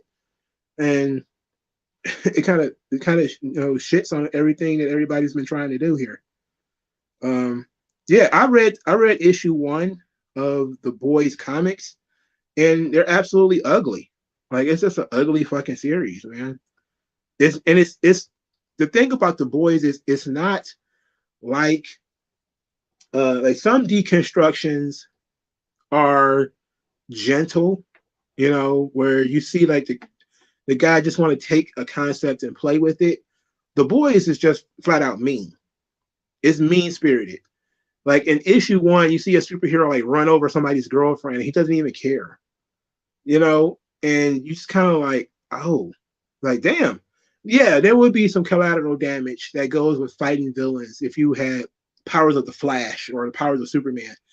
It would, it would be some collateral damage that would be fucked up. But to think that they wouldn't care, is just shows that they're just like heartless, fucked up people. Like if it was real life, they would be very careful with their powers because they wouldn't know that people could be hurt. They wouldn't be careless with them. They wouldn't carelessly blast eye beams into buildings and shit like that. Like that shit happens in these movies because these directors aren't thinking about it.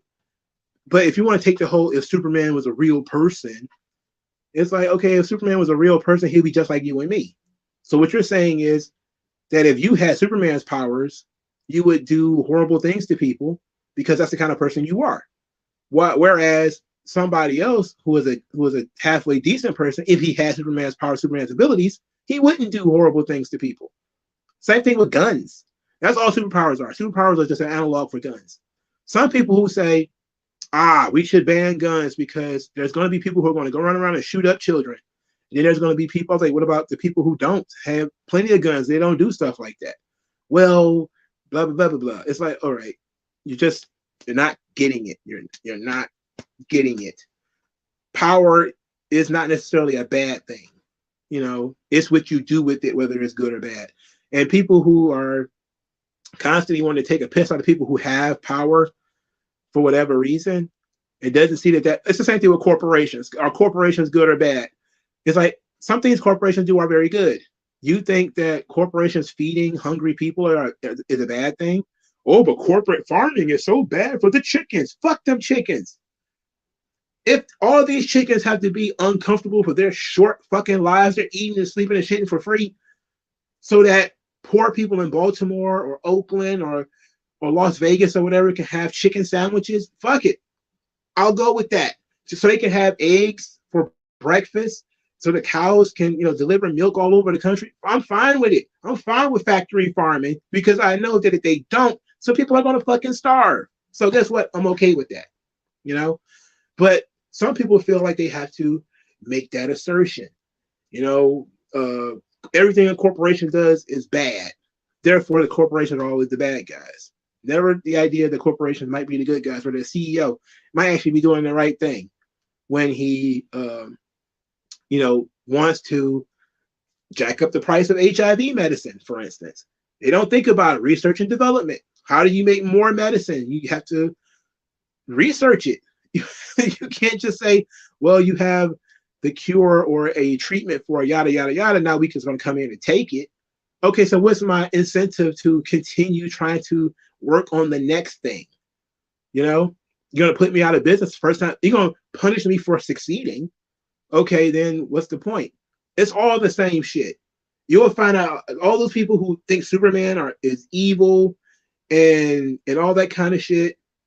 And these people will be the exact same people who think all corporations are bad, all police officers, everybody in the government. The government, you might have a point. Police officers, you might have a point.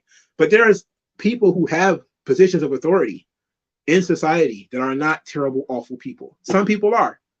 Some people are not. Look at those people as individuals, not as horrible things. Like Ford wasn't the greatest guy in the world. He was an anti-Semite. But how many people were really are grateful that he existed? Because he helped create the automobile, popularized it, marketed it, and everybody has cars today because of what Ford. I think it was William Clay Ford, if I remember correctly. Rockefeller. Was he evil?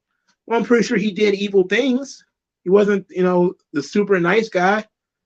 But what would modern business be without a guy like J.D. Rockefeller? So you have to really think about that. And hate to put it like that, but I think that's what Kanye West is trying to say. That sympathy for the devil kind of stuff. And people ain't trying to hear it. People are not. I'll save the Kanye West banter for near the end, but I was starting to go in that direction anyway. Let's see. The boys, and I guess the show is not as gross as the comics. Well, obviously, the Preacher wasn't either. Like I watched the Preacher, some of the Preacher TV show before I saw the comic books, and I ended up reading the entire comic book series. I never watched the whole entire show, mainly because they changed the date on the show and I lost track of it. But That's kind of gross too. I guess that's Garth Ennis, man. He's just a gross motherfucker, man. WG Phil was turned off by the boys the moment they did a casting couch scene for no reason. Well, I'm sure there was a reason because they have to have sex in there somewhere. TLD says it's more about consumerism and the main character has an arch as the good guy. I don't know. I guess we're talking about the boys. Bloodshot was criminally unappreciated. I didn't watch Bloodshot. You're talking about the movie, right? I didn't watch it. Maybe I'll watch it this week and do a review next week. How about that? Because I always want to see Bloodshot too. I'm actually a somewhat of a fan of the comic book series. I like the Jeff Lemire Bloodshot series. It was actually pretty good. I haven't read much before it or much after it, but the Lemire Bloodshot series is pretty good. Yeah, fuck them chickens. Sasha Banks wrapped her first movie. Well, congratulations. Let's see if it ever comes out. Dr. Manhattan's concept is brilliant. I'm disappointed people only like him because he's OP character. The idea of a god not caring anymore is something to concern in reality. I agree. And that is something that I think Alan Moore touched on that was very interesting. That if you have the powers of Dr. Manhattan and you can, like, he can literally turn anything into anything else. He can survive anywhere. He would eventually get bored on Earth. You know, like, you would find human life to be very boring, very mundane. We do the same things pretty much every day. You know, we all have the same abilities for the most part.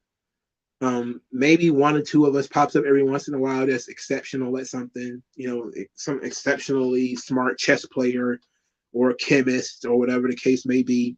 But for the most part, human beings are all the same. 2 eyes, 2 ears, 1 mouth, 32 teeth, 10 fingers, 10 toes. There's nothing special about us. And there's nothing special about our reality. And if you can bend everything in our reality, you would get bored. But even more than that, Dr. Manhattan was a scientist who became a god, you know? So now he understands the nature of Earth, you know, which is, as a scientist, that's what you're investigating. You're looking at a situation where you're asking the question, how can I better understand reality? If you're a scientist, how can I better utilize reality to the benefit of mankind? And now all this knowledge and everything is now dumped right into your brain. And now you understand everything that you didn't understand before. You're no longer hunting for anything. As a scientist, which Dr. Manhattan was, what do you do now that you have achieved maximum knowledge of any and all things? He can even see a little bit into the past. You know, he can see the past, he can see a little bit into the future too. He has complete knowledge. Life is boring. He doesn't know what to do anymore. And it's like, why would he be bothered with our petty human problems? He's beyond that, you know, beyond our wars and things like that. And it's very interesting. Very, very interesting. That's one thing that I actually did like.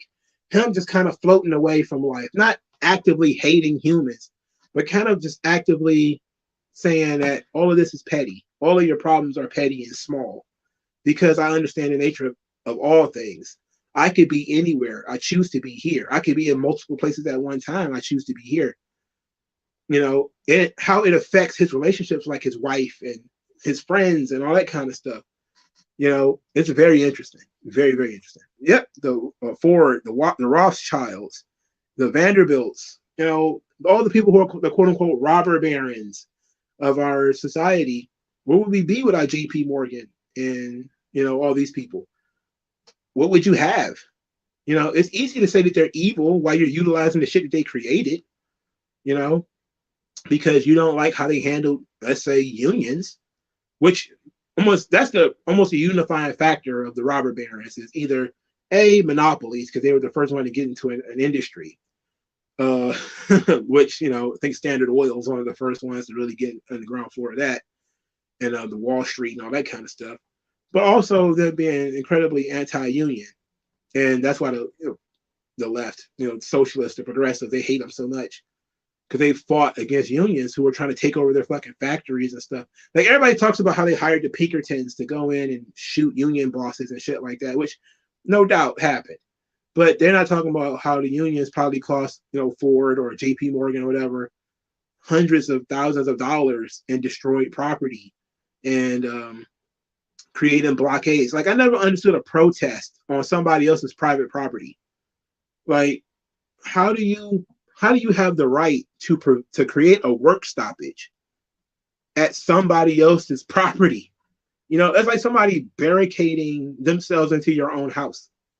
That makes no fucking sense. Like, the law is created that you don't have private property rights. That's part of it. Somebody can block your front door or something like that. Then, of course, they say they can block the public street. But you shouldn't even be able to do that. You know, to be able to stop somebody from utilizing my property, come on, man. You know, to stop somebody else from working and taking your place because you don't want to work here, come on. You know, and their way of handling that was, you know, private armies. And that's why people don't like, also why they don't like guns.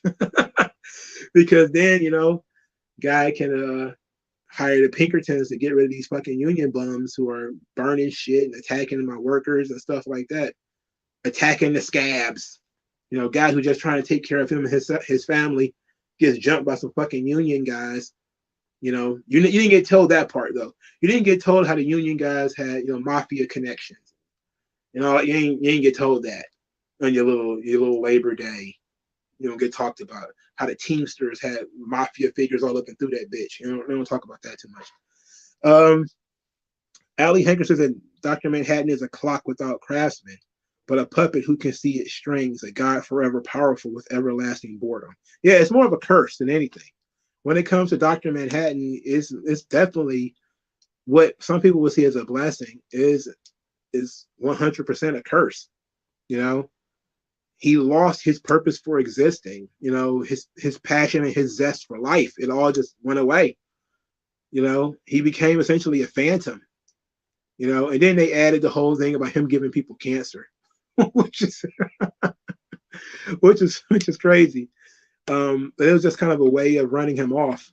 You know, about he gives people cancer and shit. You're like, oh God, you know, oh wow. But it was a whole interesting thing. All right, can we move on now? Let's see what we got here. Let's talk about the actual subject of tonight's evening. I'm an hour in. I'm probably gonna be here a full 2 or 3 hours, man. All right, selling your soul. It is a common storyline thing, and Kanye, to a degree, sold his soul a long time ago. I wanted to talk about it in terms of like comic books and anime and everything like that, but it's fair to say that Kanye sold his soul. It's fair to say that a lot of people who are very successful end up selling their soul, but what does that even mean? You know, first you have to agree that there is a conception of a soul, but you know, you don't really have to. But you know, what people mean is that you are, you know, putting yourself in contract with a demon or a devil-like figure or a corrupting force. That's the best way to put it. If let's say you want to put it in secular terms, you don't want to use religious terms like devil or demon. You could say a corrupting force. Somebody who can make promises, and even if they have the ability to deliver on those promises, it will definitely cost you something. More along the lines of control over your own life, control over your own thoughts or whatever. And some of the suggestions we're going to give here into, you know, comic books and video games and stuff like that, it's going to be literal. Literally, these creatures control now your body or your mind or something like that. But I think a great example of this will be the movie Wall Street. How many of y'all have actually seen the movie Wall Street, where Martin Sheen's character is, you know, he's trying to control the young man, and he's dangling success over his head. He has the ability to help this young man reach the next level of success in his career. All he has to do is sell out his father.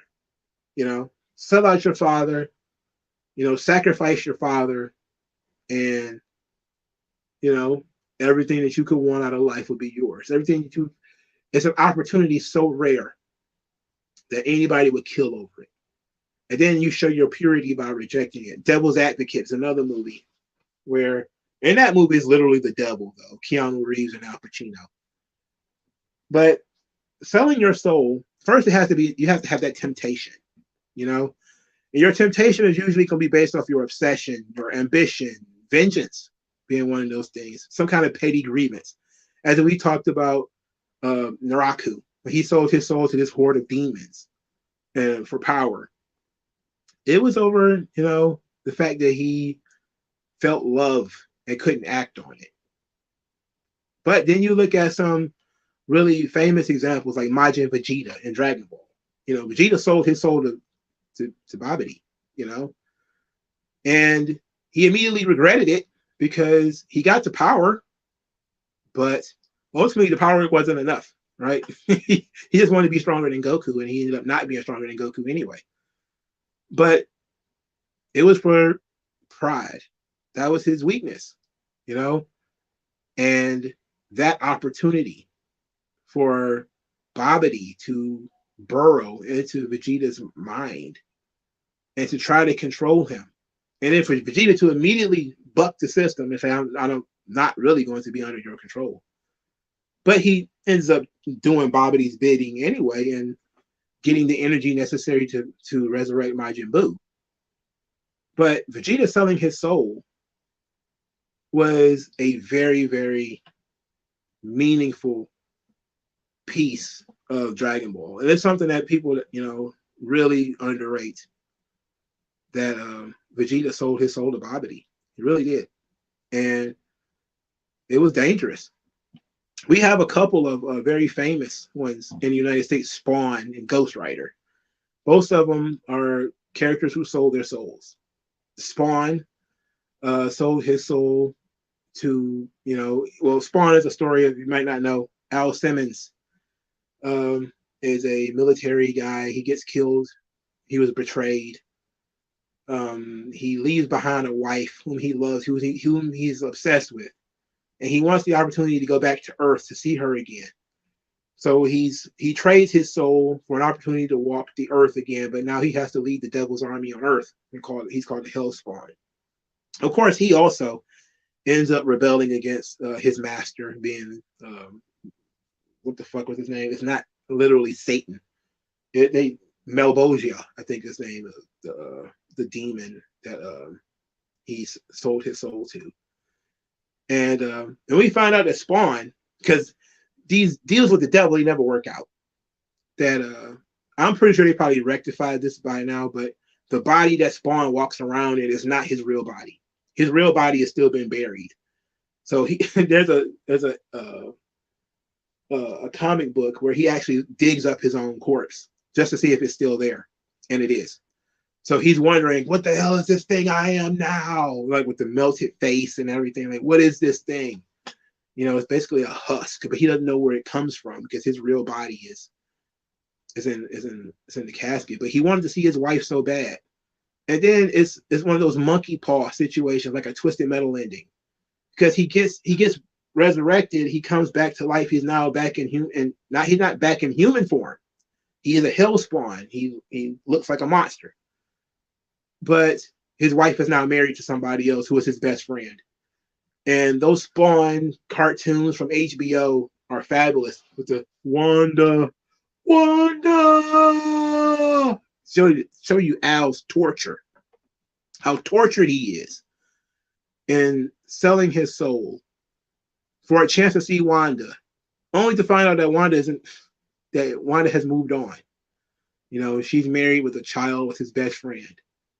And now he turns his thoughts towards vengeance, killing the people who killed him.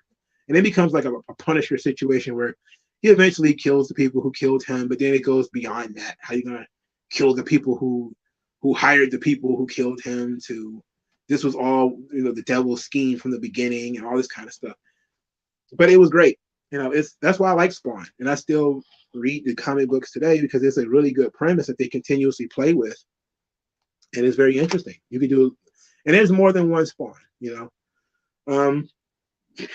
Ghost Rider, Johnny Blaze, the Ghost Rider, sells his soul to save his father, who is sick and dying. He also does not sell his soul to the literal devil. He sells his soul to Mephisto, who is the Marvel's version of the devil. And he becomes sort of a herald of Mephisto. He operates in the world to collect souls and to punish sinners on behalf of Mephisto. And he also rebels against Mephisto eventually, which is supposed to be the good guy concept. That the good within you, you make the mistake of selling your soul, but the good within you will force you to reject, to be controlled further. Now, some people will say selling your soul intrinsically is evil. And once you made that mistake, there is no way out of it. But this is fiction, you know? So there's always going to be that, well, Al Simmons is really a good guy at heart. And he sold his soul and it was a mistake. He made a mistake. And now he wants to rectify that mistake by turning that power against the people who empowered him. The same thing with Ghost Rider. Same thing with Vegeta. You know, it's a running gag. There's a Hitman and Succubus, which is a new series of manga.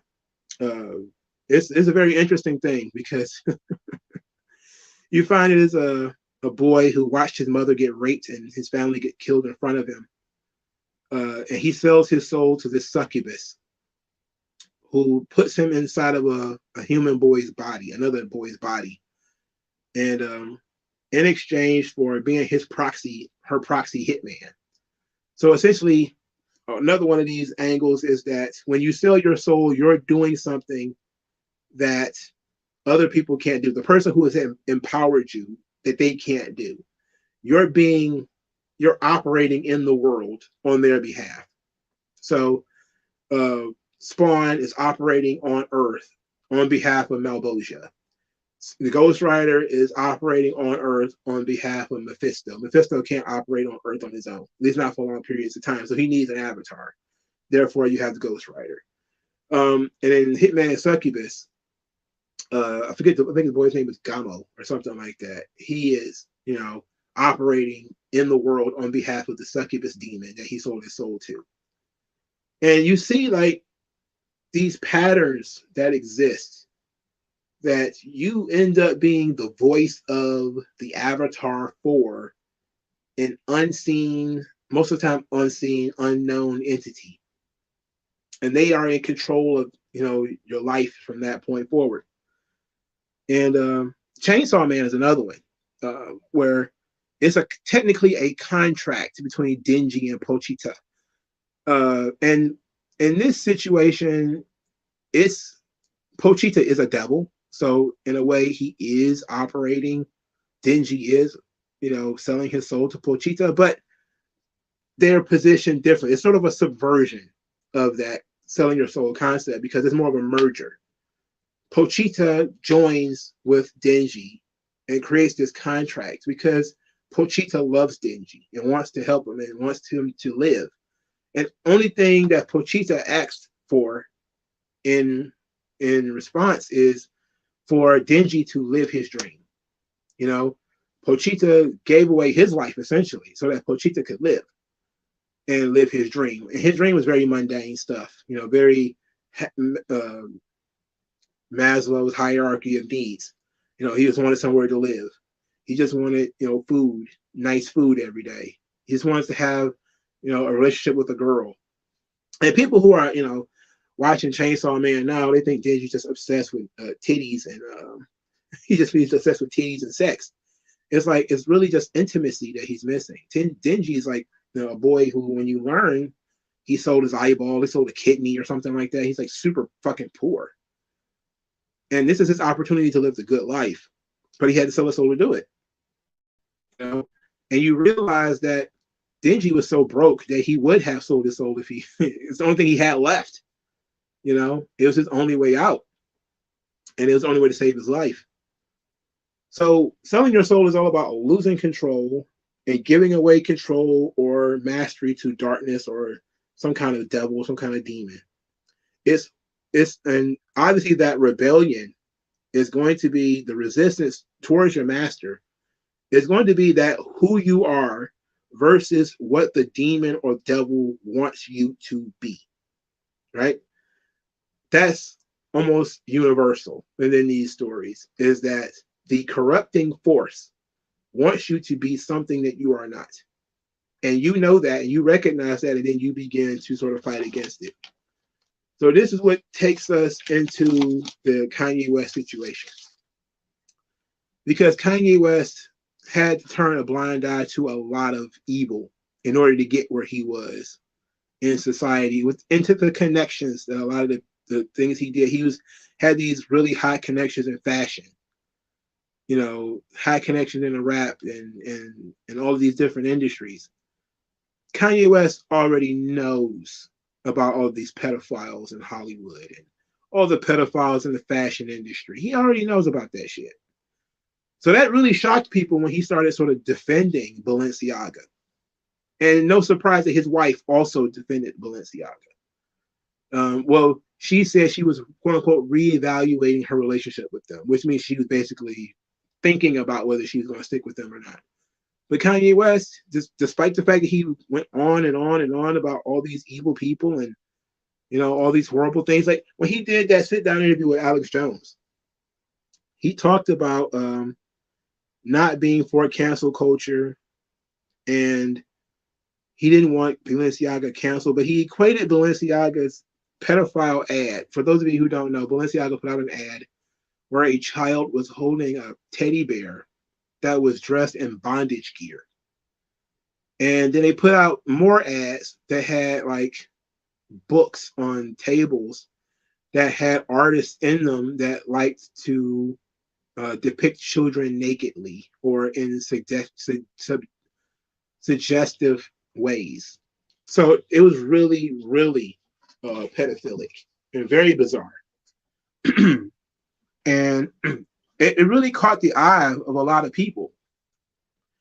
And Thursday, when I was talking about Kanye West, and I said, like, look, when he started saying stuff about, how he loves Nazis and all this kind of stuff. But I know he changed his name to Ye, but his mama called him Kanye, so that's what his name is.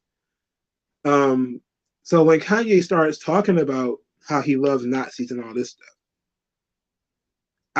I said to myself, okay, this is an extreme version of the Christian commandment to love thy brother, to love the sinner and hate the sin. And there's some evidence that that's where he was going with that. For instance, he told Alex Jones that he should have pinpointed the devil in some of these instances, and saying that he sees that Hitler and the Zionists were people controlled by demonic forces, that they were doing the will of the devil. That's his view of the world.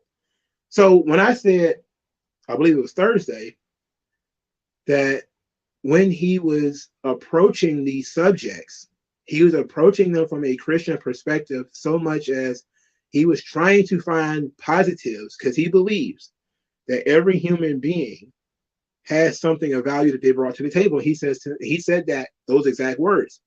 And he was saying that there were some positive things about Adolf Hitler and about the Nazi regime. And it's not all just Holocaust, They did more than that, The thing is, there is nothing that they did that's going to overshadow, nothing positive they did, I should say, is going to overshadow the negatives. And then he also Holocaust denied, which, take that for what you want. He probably questions the number of Jews killed. Take that for what you will. But ultimately, he is in a very precarious situation because he knows how terrible these people are, and they're destroying his life currently, but he still cannot completely denounce them because he knows that there are good people in Balenciaga. And that was his position. He knows that there's good people in Balenciaga. Not everybody is a pedophile who are putting out these pedophile ads and is okay with this stuff. He knows that. The people who are part of the outrage mob, they're looking at it as doesn't matter who's against it. The company itself put out these ads. The company itself is doing business with these people who are, trading in the abuse of children. Doesn't matter if you know one or two people within the company that are perfectly okay. And to be quite honest, there were people within Nazi Germany who were not loyal to the Nazi regime.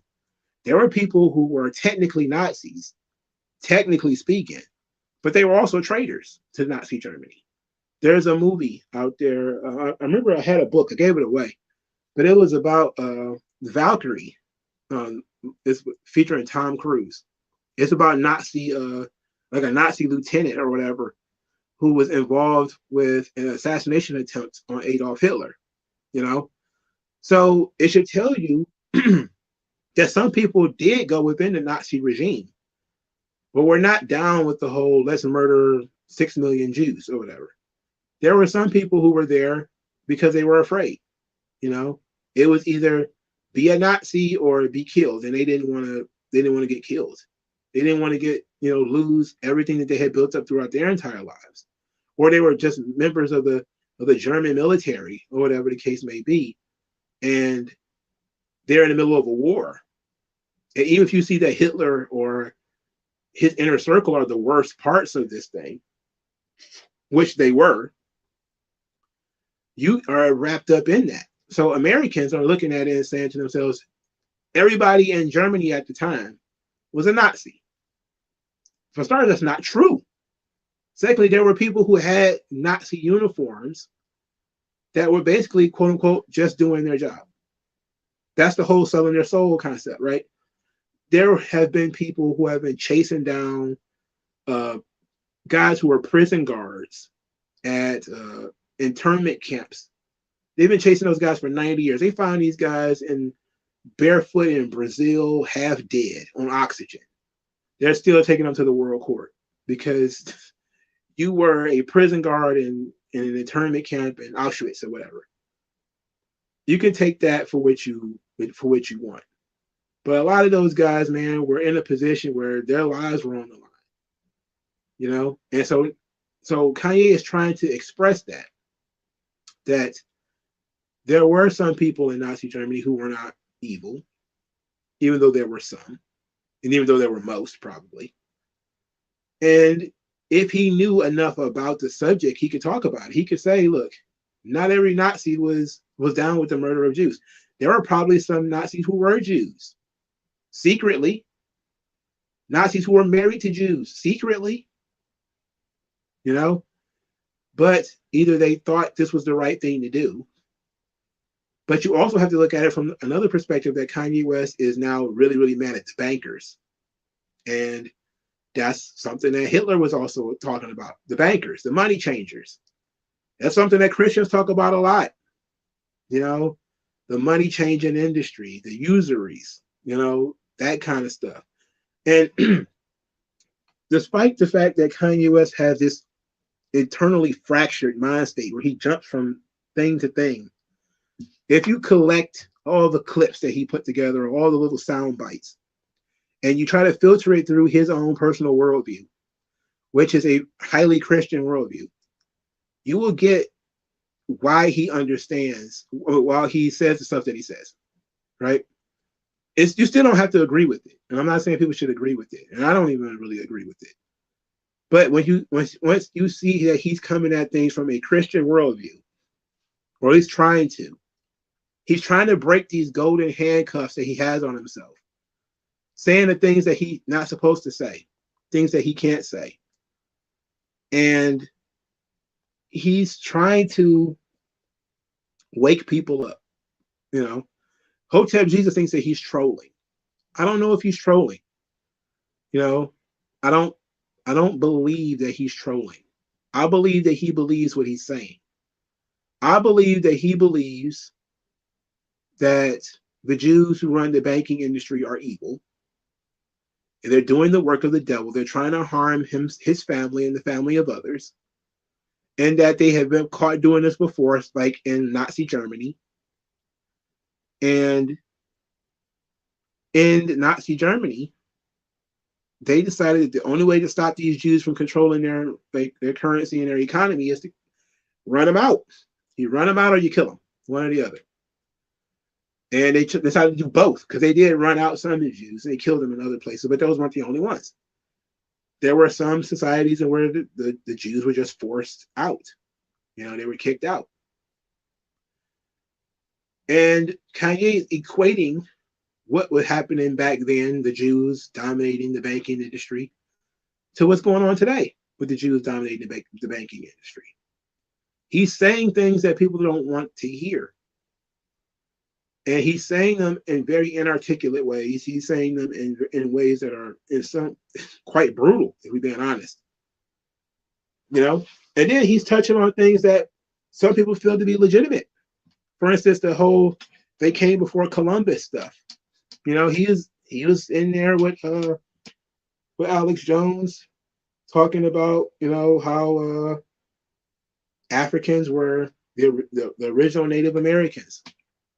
He was talking about the Jewish slave boats, which is something that the Nation of Islam has been talking about for years. The Secret History of Blacks and Jews or something like that the Nation of Islam put out. They put that shit out a long time ago. They keep having to reprint those books because every so often somebody comes out and starts talking about the relationship between blacks and Jews. In the 80s, it was Jesse Jackson. He was talking about Town, and he was trying to run for president at the time. And the Jews got mad at him because he called New York City Town. And he ended up having to apologize, back off that and apologize for it. But this kind of stuff is routine. That the stuff that Kanye West is going through is routine. But his inability to completely condemn Balenciaga, I don't look at it in terms of he's protecting pedophiles. I look at it, he's trying to be consistent. And I think Hotep Jesus was right about that. He's trying to be consistent and not condemn entire groups of people for the behavior of a few. That's what he's trying to do. The problem is he chose fucking Nazi Germany to say that he likes Hitler and think Hitler brought good things to the table and that he is a Nazi. And so many people were just kind of like, yo, this your man. And he gave people who operate in sound bites, he gave them a lot of sound bites. He gave them a lot of sound bites. You cannot take that stuff back. You can't turn around and be like, oh yeah, I didn't mean it. You can't, it's too late. Alex Jones gave him every out possible. Like, oh, you're not really a Nazi. Nazis are evil. And then Kanye was like, I think we should stop, putting the word evil in front of Nazis. And made Alex Jones uncomfortable. I said, man, if there's anywhere in the entire universe where Kanye West could do his thing, say what he feels, completely unfiltered, it would be Alex Jones. Because Alex Jones has been canceled from everywhere already. He's already been canceled from everywhere. You can't double cancel Alex Jones. He's already been canceled everywhere. So he didn't do himself any favors when he went out there and started talking about, his admiration for the Nazis, his admiration for Adolf Hitler, the stuff with Owen Benjamin, the net and Yahoo, the net and Yahoo, he made himself come across very unserious, and he gave people who looking at what he's doing as a manic episode, he gave those people a lot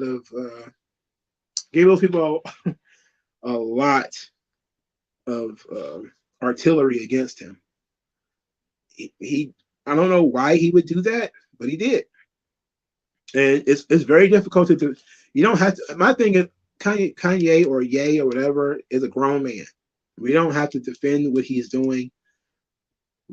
You don't have to speak for him. You don't have to agree with him. I'm a Kanye West fan, but I'm a Kanye West fan of the early material that he did, not necessarily his later material. And I can tell you, this was not a good look. You know, it's it'll never. His career is done. He's done completely. Anybody, and a lot of people like Anthony Brian Logan and some of these other people, Ben Shapiro and all these guys, they're attacking him because they think he was running for president. Kanye was never really running for president. He wasn't really wanting to be president. He has no fucking policy. He just wants to talk about how people are ruining his life and how the country is being fucked over by stuff like pornography. But here's the thing that I think is very interesting. And if Kanye was being truthful, he would have to confess that a lot of this stuff was his own problem. I remember a Kanye West interview where he talked about watching the Kim Kardashian tape with Ray J and him becoming infatuated with Kim Kardashian through that tape, because when he was younger, he watched a lot of porn. And I believe he was pretty honest about that at that time. And he should have said that. That was his opportunity when he was talking about the horrors and negativity of porn, which is something every fucking Christian conservative I've ever talked to, especially the Daily Wire types, they always talking about how horrible porn is, right? But you have Kanye West, whose brain was rotted by pornography, who decided to marry a woman who is essentially a porn star. And you look at that situation and you say, this man's speaking from experience. How his relationship was poisoned by the fact that he became enamored with her through pornography, not through anything that she actually did, but through the fact that he was into the porn, which also tells you, he probably got cuck issues. You're into watching your wife get railed by some guy, you got a problem, though. But in his materialism, he's talking about, and made songs about this stuff, gold diggers. And it just came out recently that him and Kim are divorced. He has to pay $200,000 a year. And again, we're looking at through the worldview of Christianity. He's looking at himself and he's surrounded by excess. He's masterfully successful. He's got all the material wealth one person could possibly have. But he was miserable, and he was miserable in his marriage. He's miserable now, to be quite honest. And he's starting to lose that stuff. It's starting to be taken away from him, but he's also never felt freer. Because now he can say the things that he wants to say. And yes, it's going to cost him business dealings, and it cost him his deal with, what was it, Reebok? Or was it Adidas? It was Adidas. His deals with all of these kind of organizations. He's being, I guess, going to get sued by, what was it, George Floyd's family or something like that. They're going to do him the favor. Again, this is the thing about Christianity, where he sees all of the money and all of the excess as sin anyway. He's looking at all of this stuff and saying, I shouldn't have all this stuff, all this material stuff. I'm being controlled by it. That's how he's looking at the world. He's looking at the golden handcuffs and saying, the only way for me to get free is for me to break these golden handcuffs, and this will be the cost. The cost will be, I'm going to lose my family. That's exactly what happened. That's exactly what happened. There's no doubt in my mind that what set him off in going down this road is the fact that he lost his family. His wife left him. All right. Then from there, he started losing business ventures. He already was shaky when it comes to public respect, but he doesn't care about that. He feels like he has something to say. He feels like he's a messenger. And so now he has to shed all of these earthly things off of him. And once he has nothing, then people will really start taking him seriously because he really would have sacrificed everything in order to say what he feels is the truth. It doesn't matter what you think is true or not. The thing is, he thinks that it's true, and he's willing to sacrifice himself, even though what he believes is not 100% honest. I don't think so. But he's trying to be consistent. You know, he's trying to be consistent, which is much better than what a lot of other people have been doing. And I think Hotel Jesus was very incisive when he says that everybody jumped on board with Kanye, or Ye, or whatever we're calling him, when he wore a White Lives Matter shirt. People loved him when he wore a MAGA hat. The left, the Candace Owens types, and all those people, they surrounded Kanye when he was doing that stuff, and he was, upsetting black people. And then he started upsetting these Jews. And then all of a sudden, all of these people, even on the right, started saying, "Oh, Kanye's crazy. We need to separate ourselves from Kanye. He's nuts." So they started attacking him.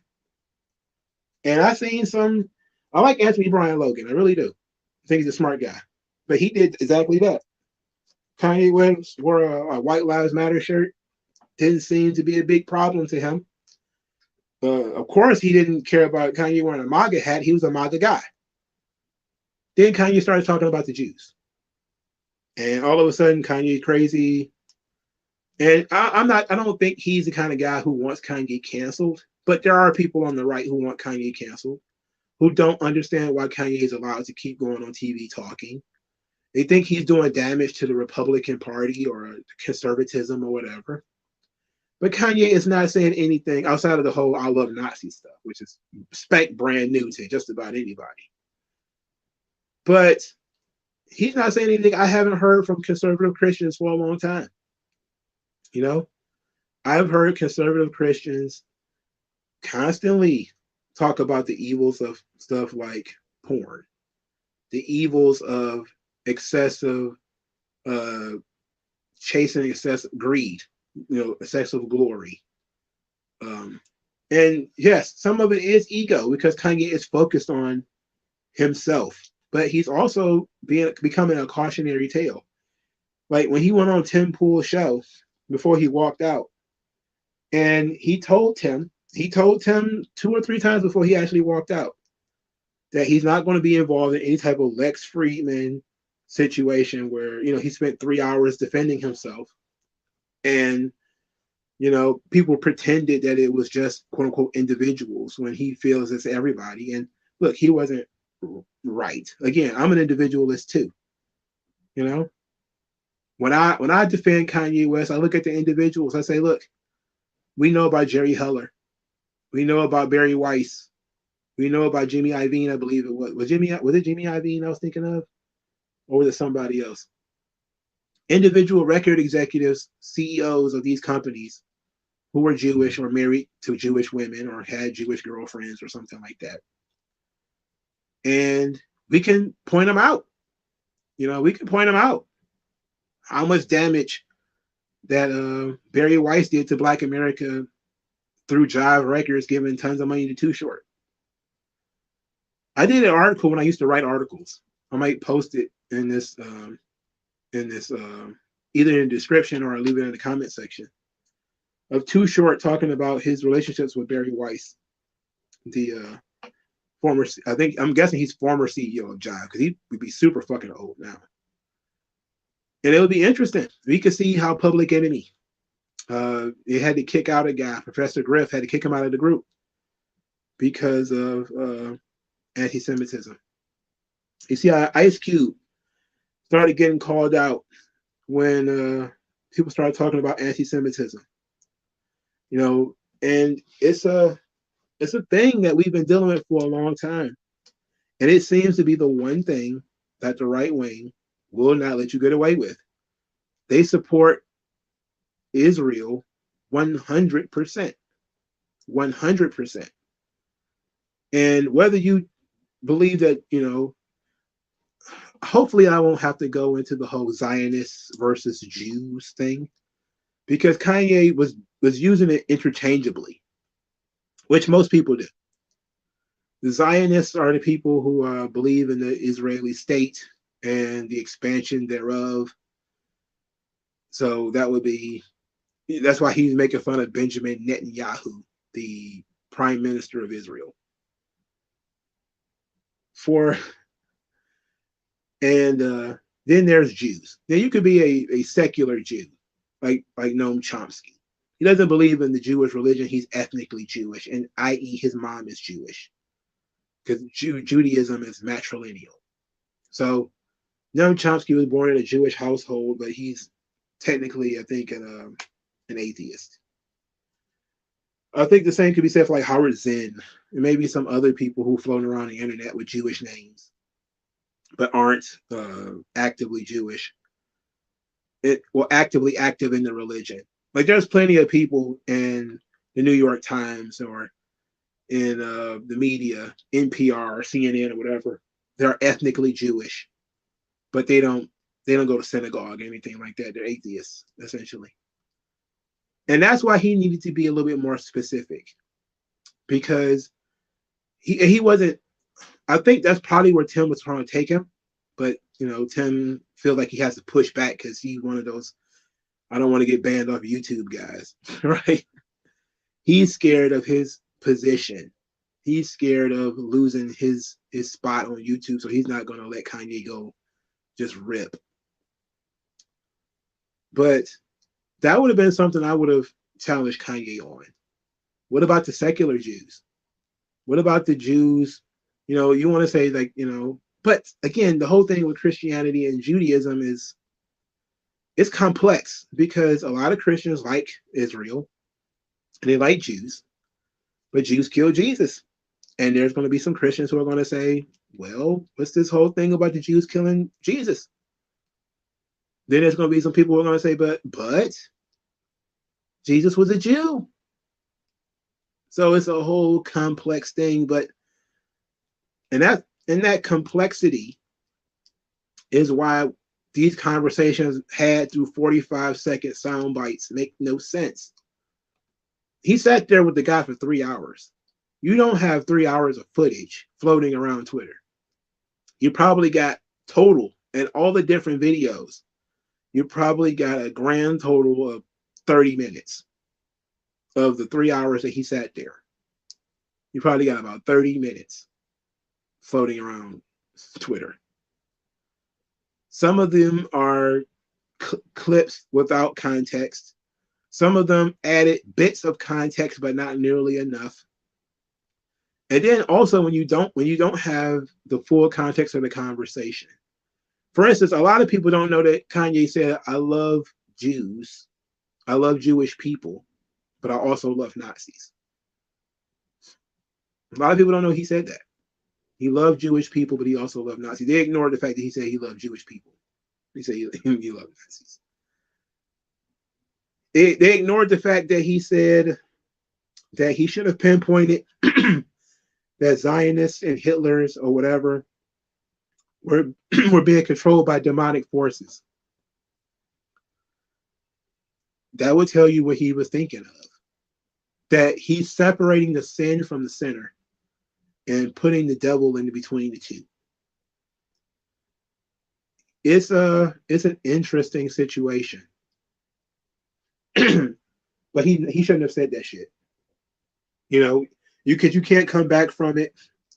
And people who are not trying to hear you, people who are not trying to be honest, they're looking at every opportunity to make you look like you're crazy. You gave them all of the ammunition in the world. You gave them all the ammunition in the world to to make you seem like you're an unfit parent, that you're a crazy person who shouldn't be around kids, You're a crazy person who shouldn't be around. You know, they're gonna make Kim Kardashian look like the good person, right? She's the baby face and all this stuff. Never mind that anybody who has ever been a part of her family, especially a black male, has come out of that situation worse than he went in. How many of those dudes have gone into marriages with the Kardashians, come out crazy, drug addicts, fucked in the head? There's clearly something going on with that family where they're ruining the lives of black males routinely, over and over again. But we don't get to talk about that because Kanye is such a fucking loon, and Lamar Odom's a crackhead. So we just have to look at the situation and say, Kanye got up his fucking mind.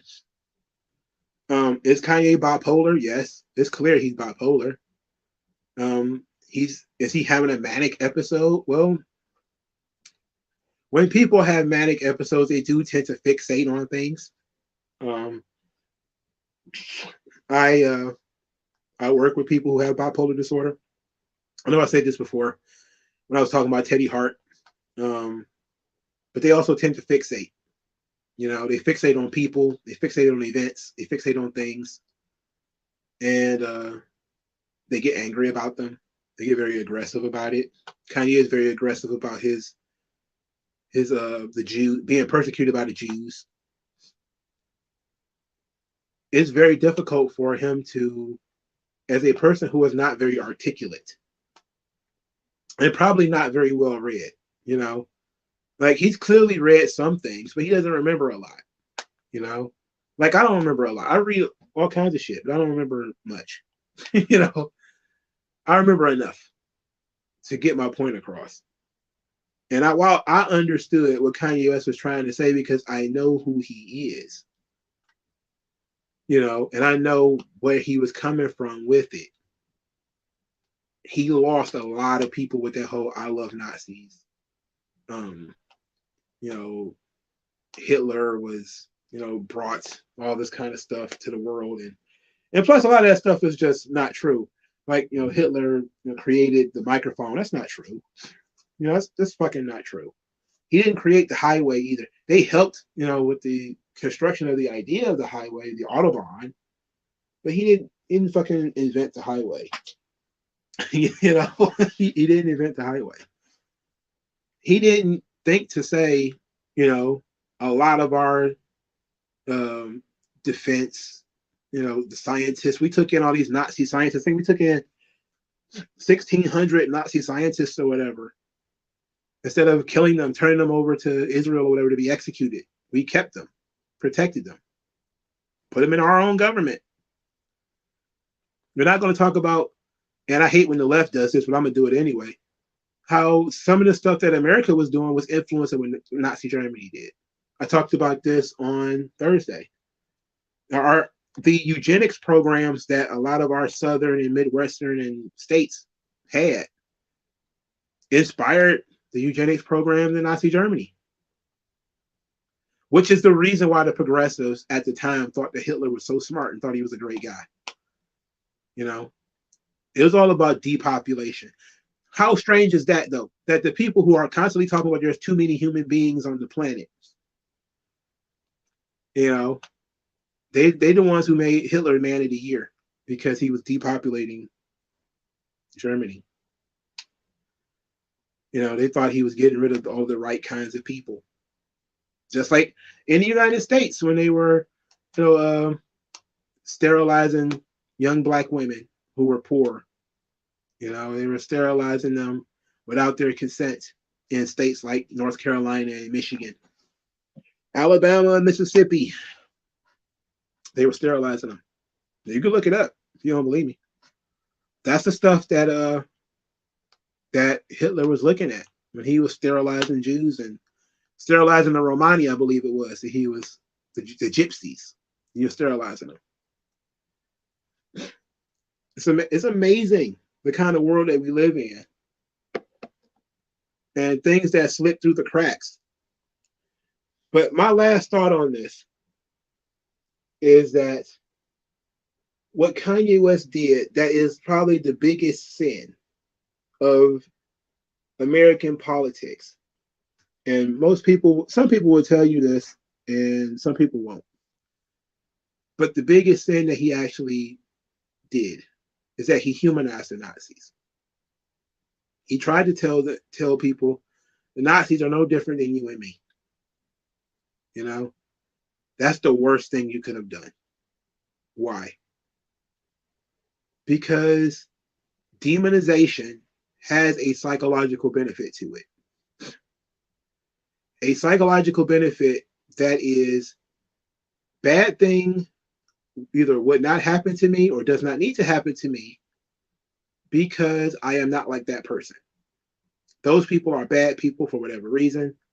Those people are subhuman. They're rats, whatever, for whatever reason.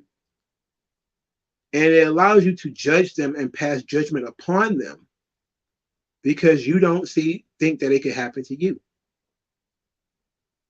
If you humanize them, like Jordan Peterson did. Jordan Peterson used to talk about this all the time.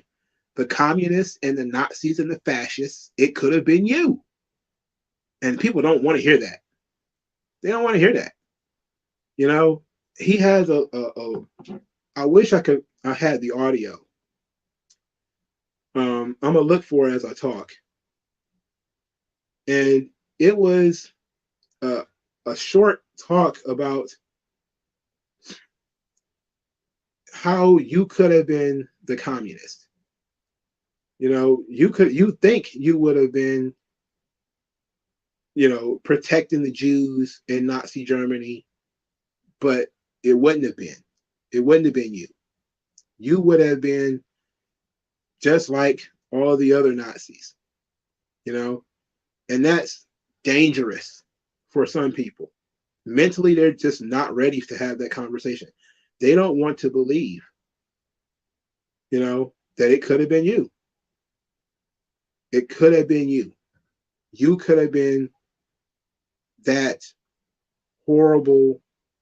Oh, here it is right here. You could have been a Nazi. Is to the point where they would undertake actions that you'd think would be completely impossible for theoretically civilized people. You know, turned out that those actions not only were not impossible for civilized people, but that the people themselves, you know, especially in Nazi Germany, they pretty much knew what the hell was going on. You know, you don't take several million people out of your population without rumors spreading, let's say.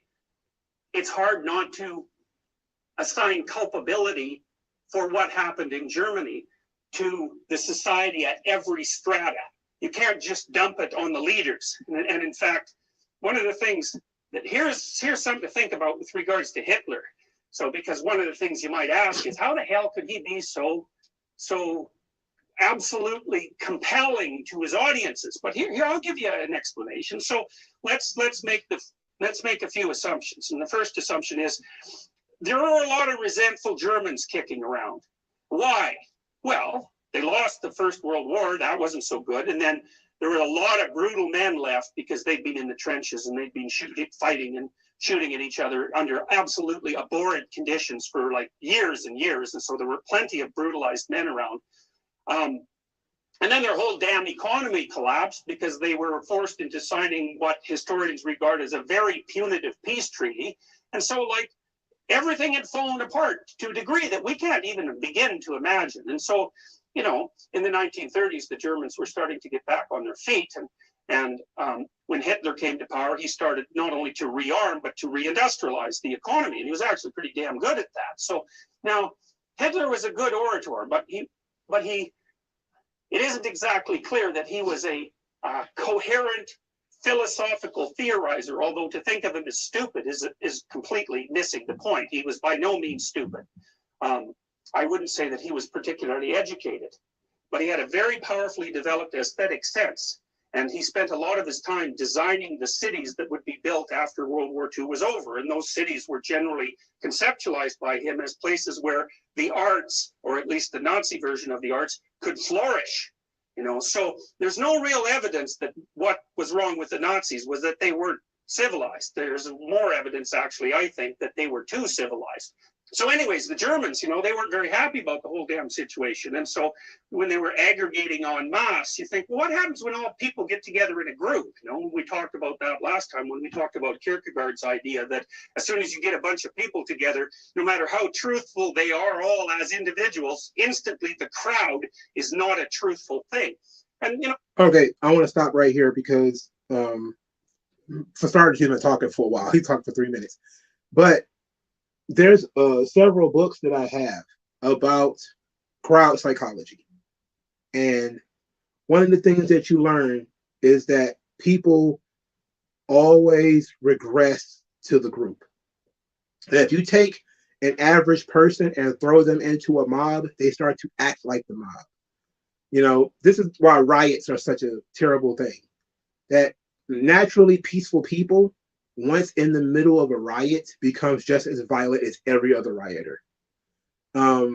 It's the same thing where you get in the old psychology trick where you will have, and I forget what they do, is they hit like a blue ink pen, right? And they will ask people who are probably in on the experiment what color is the ink pen. They'll say red.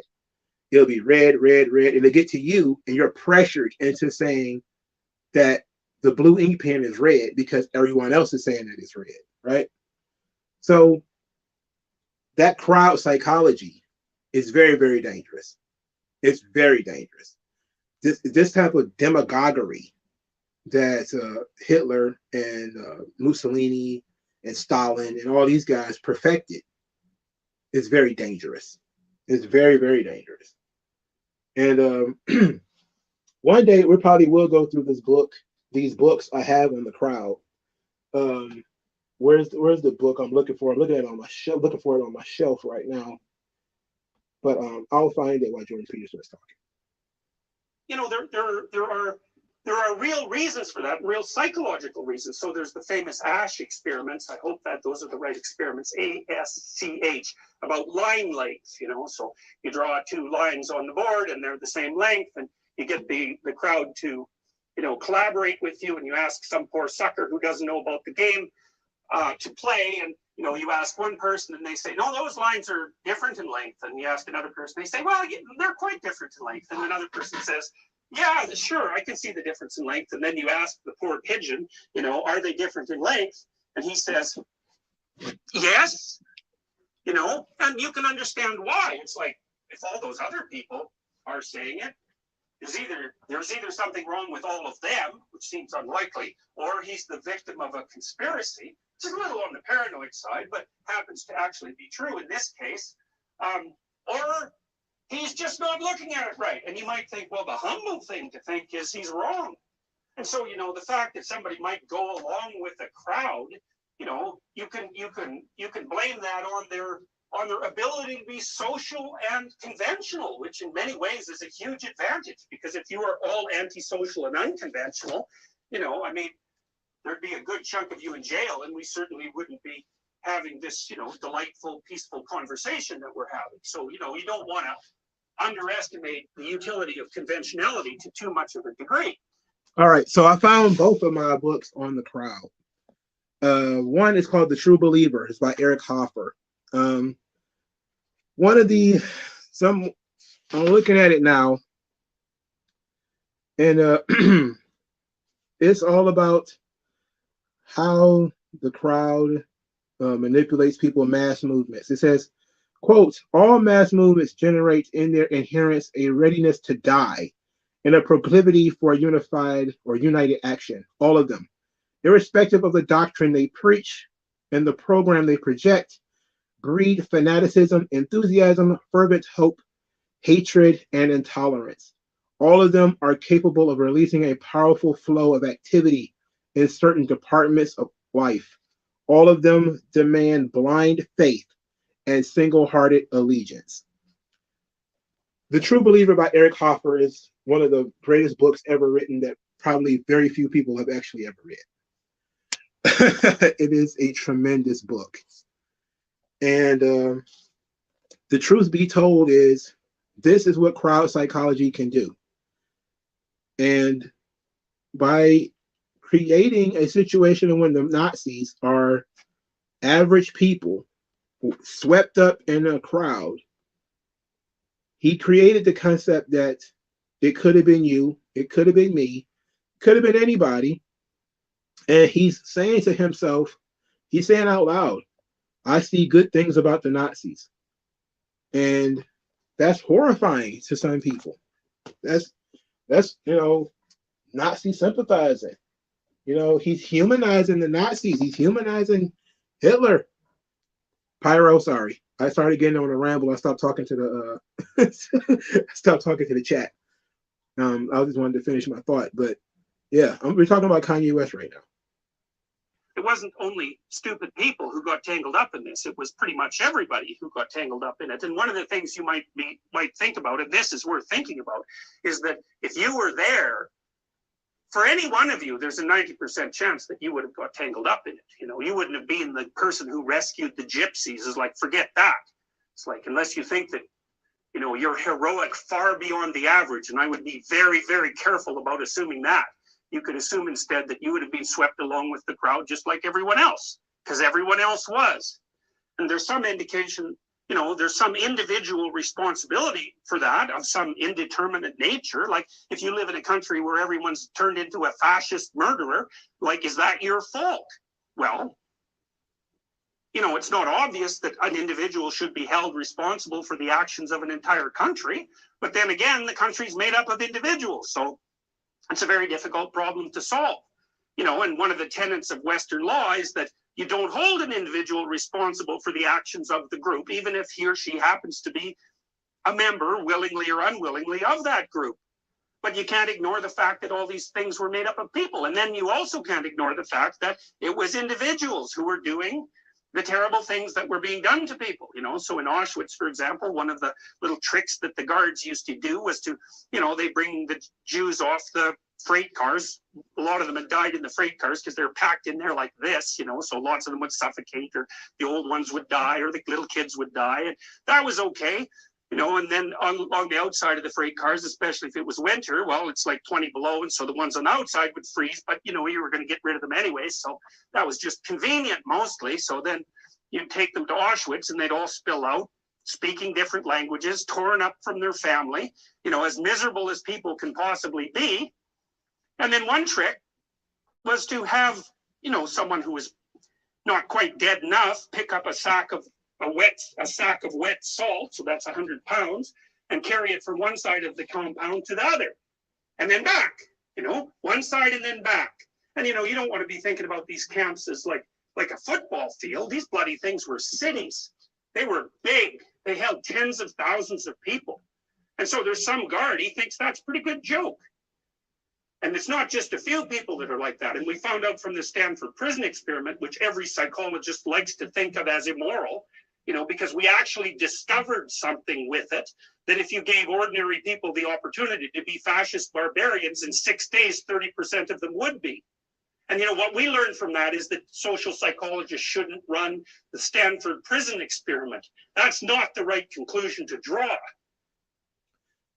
So when you learn from Kanye and his rambling about Nazis and his love of Nazis, is that he has problems with the same people that the Nazis have problems with.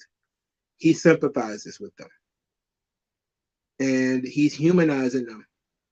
Because a lot of people are going to say, you know what? I have problems with these banks too.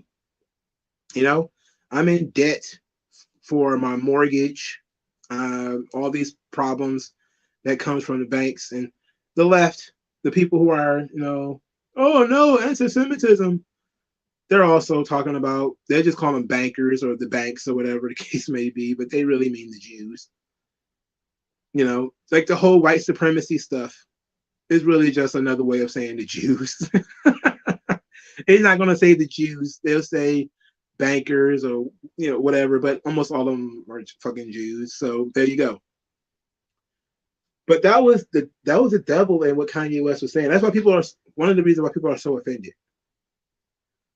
They can't believe that it could have been them. And what Kanye West is saying is that I probably would have been a Nazi too if I was in Nazi Germany. And a lot of people, if they told the truth, they probably would be too. Look at how they act on Twitter. Look at how they act in real life. Look at how they act when the China virus stuff happened. Arrest people for not getting the vaccine. You know, when people were losing their livelihoods, they were saying, "So what?" When people were, there was people at the border of Canada and the United States being arrested. The folks who were pro-vaccine were saying, "Too bad, too bad, so sad. Deal with it." Using the power of the state to crush opposition, using the power of the state to delete people who disagreed with them. All of that is what the Nazis did. By telling people essentially that you would have been a Nazi too, that offends them, that pisses them off. Left and right. They don't want to hear that. They want to think that the Nazis were some kind of special, super evil, super devil. Some kind of supernatural, horrible thing that's not like rats. They'll never be human. They never were human. But in reality, they were. They were just like you and me. Under a certain set of pressures, we behave a certain way. That's how human beings are. We adapt to bad things very easily. And sometimes when we adapt, we go a way that we don't necessarily mean to. And if you're not in any way unplugged, you end up selling your soul to this system. Sell your soul to the state. So, and people do it all the time. They sell their soul to the government. Sell their soul to powerful people. Kanye is one of them. I think Kanye definitely, he's trying to reclaim his soul. And no different than when Majin Vegeta had these, those horrible headaches as Babidi was inside of his brain. That's exactly what's going on with Kanye. Kanye is dealing with years and years and years of brainwashing where he's wanted anything that he wanted out of life, he was able to get it. But now he's rebelling against the system. He's going to lose it all. He's going to lose everything. It's going to be a system, and it's going to be very unfortunate. And I don't want to. I want to say this out loud, out of the hopes that it doesn't happen. But I would not be surprised within the next 4 or 5 years, Kanye West doesn't kill himself, and he's not going to have anything left. Financially, he's going to be ruined. His reputation is going to be ruined. His family is going to be taken away from him. The only thing he's going to have left is his religion. And it's going to be a test of his faith if he continues to live. But I can most certainly see, because this is usually how it happens. A man loses his family. He enters a downward spiral of depression, alcoholism, drug abuse, or whatever, until he eventually fucking kills himself. That's one of my worst fears, is that we wake up in a couple of years and Kanye West is no different than Prince, no different than Michael Jackson, where, well, Prince, they didn't destroy his reputation, but Michael Jackson, they destroyed his reputation, where they started saying he was a pedophile and all that kind of stuff.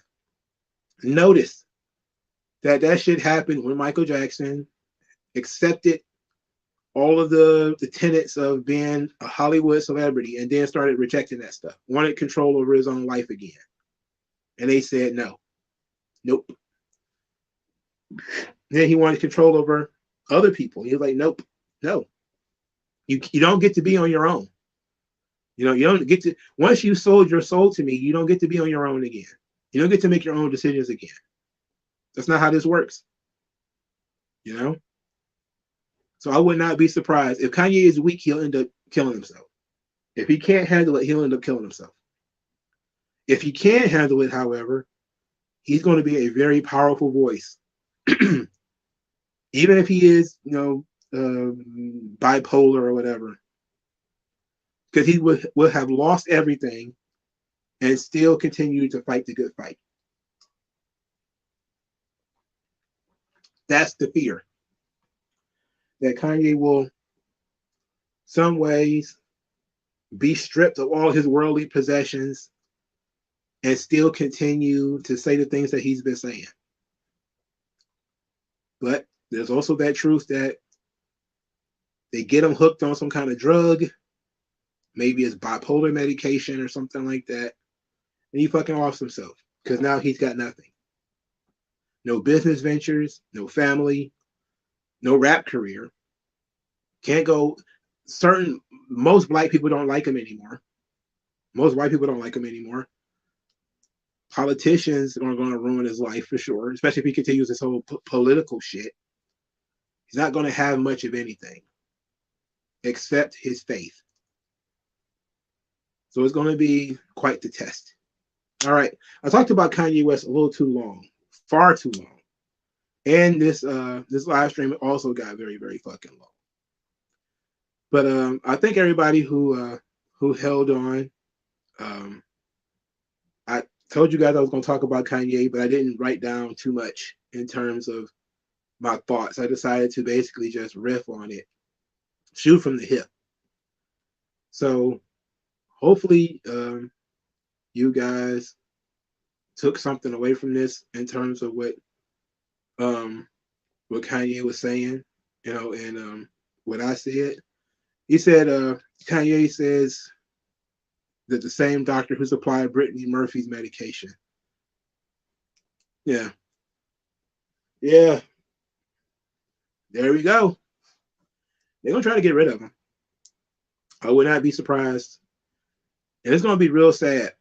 Because we're going to watch a guy go from the American dream of, somewhat middle-class life to being fabulously wealthy, to being stripped. He probably won't be in poverty, but he's going to be stripped of a lot. He's eventually going to get taken off of Spotify and iTunes and all that shit. And, they're going to not use his songs in commercials anymore. And it's going to be a very, very bad situation. And it's going to be all planned, in my opinion, because, and again, this was the situation with Michael Jackson. Michael Jackson, he soared so high, and somebody decided they was going to clip his wings. There's nothing he could do about it. He never had a waking moment of peace. Never. Until he died. He died by an accidental overdose, I believe it was. Quote unquote accidental overdose. Don't be surprised if Kanye doesn't have the same issue. And people are going to throw parties in the street because Kanye West is dead. And I'm saying it out loud in the hopes that it won't happen. But that's the only way I can see this ending. Otherwise, he's just going to come out next week with something crazy. The week after that with something crazier. He's going to pop up somewhere else, do another interview, say some more crazy shit. He's not going to help himself at all, period. Because he's standing 10 toes down and he already got banned from Twitter again. Elon Musk banned it from Twitter again. Just brought him back, banned him again. And Hotel Jesus was right. He's really showing that the right wing, or Elon Musk, who's not really right wing, but that the people that the right wing are heralding are not for free speech either. They're all about banning Kanye West. Don't give him a platform. Don't let him say these things. So what you think is going to happen to the man when nobody's going to buy his records to hear him talk? He can't go on TV and talk. He can't go anywhere on the internet and talk. Is he going to write a newsletter? What's he going to do? It's going to be an interesting question. It's going to be a very interesting question. But thank you, everybody, for your time. Like, share, subscribe. And I'll talk to you guys later. Peace out. What about Megyn Kelly? I was about to hit end broadcast. But what about Megyn Kelly? Because I don't know that much about it. I know Mac Miller ended up dying from a drug overdose, and it's a regular thing in Hollywood of young people dying of drug overdose. And Kanye West is worth more to the world dead than alive at this point. So I can see that there being people who would rather he be dead. You know, I can see that coming. All right. I'll see you guys later.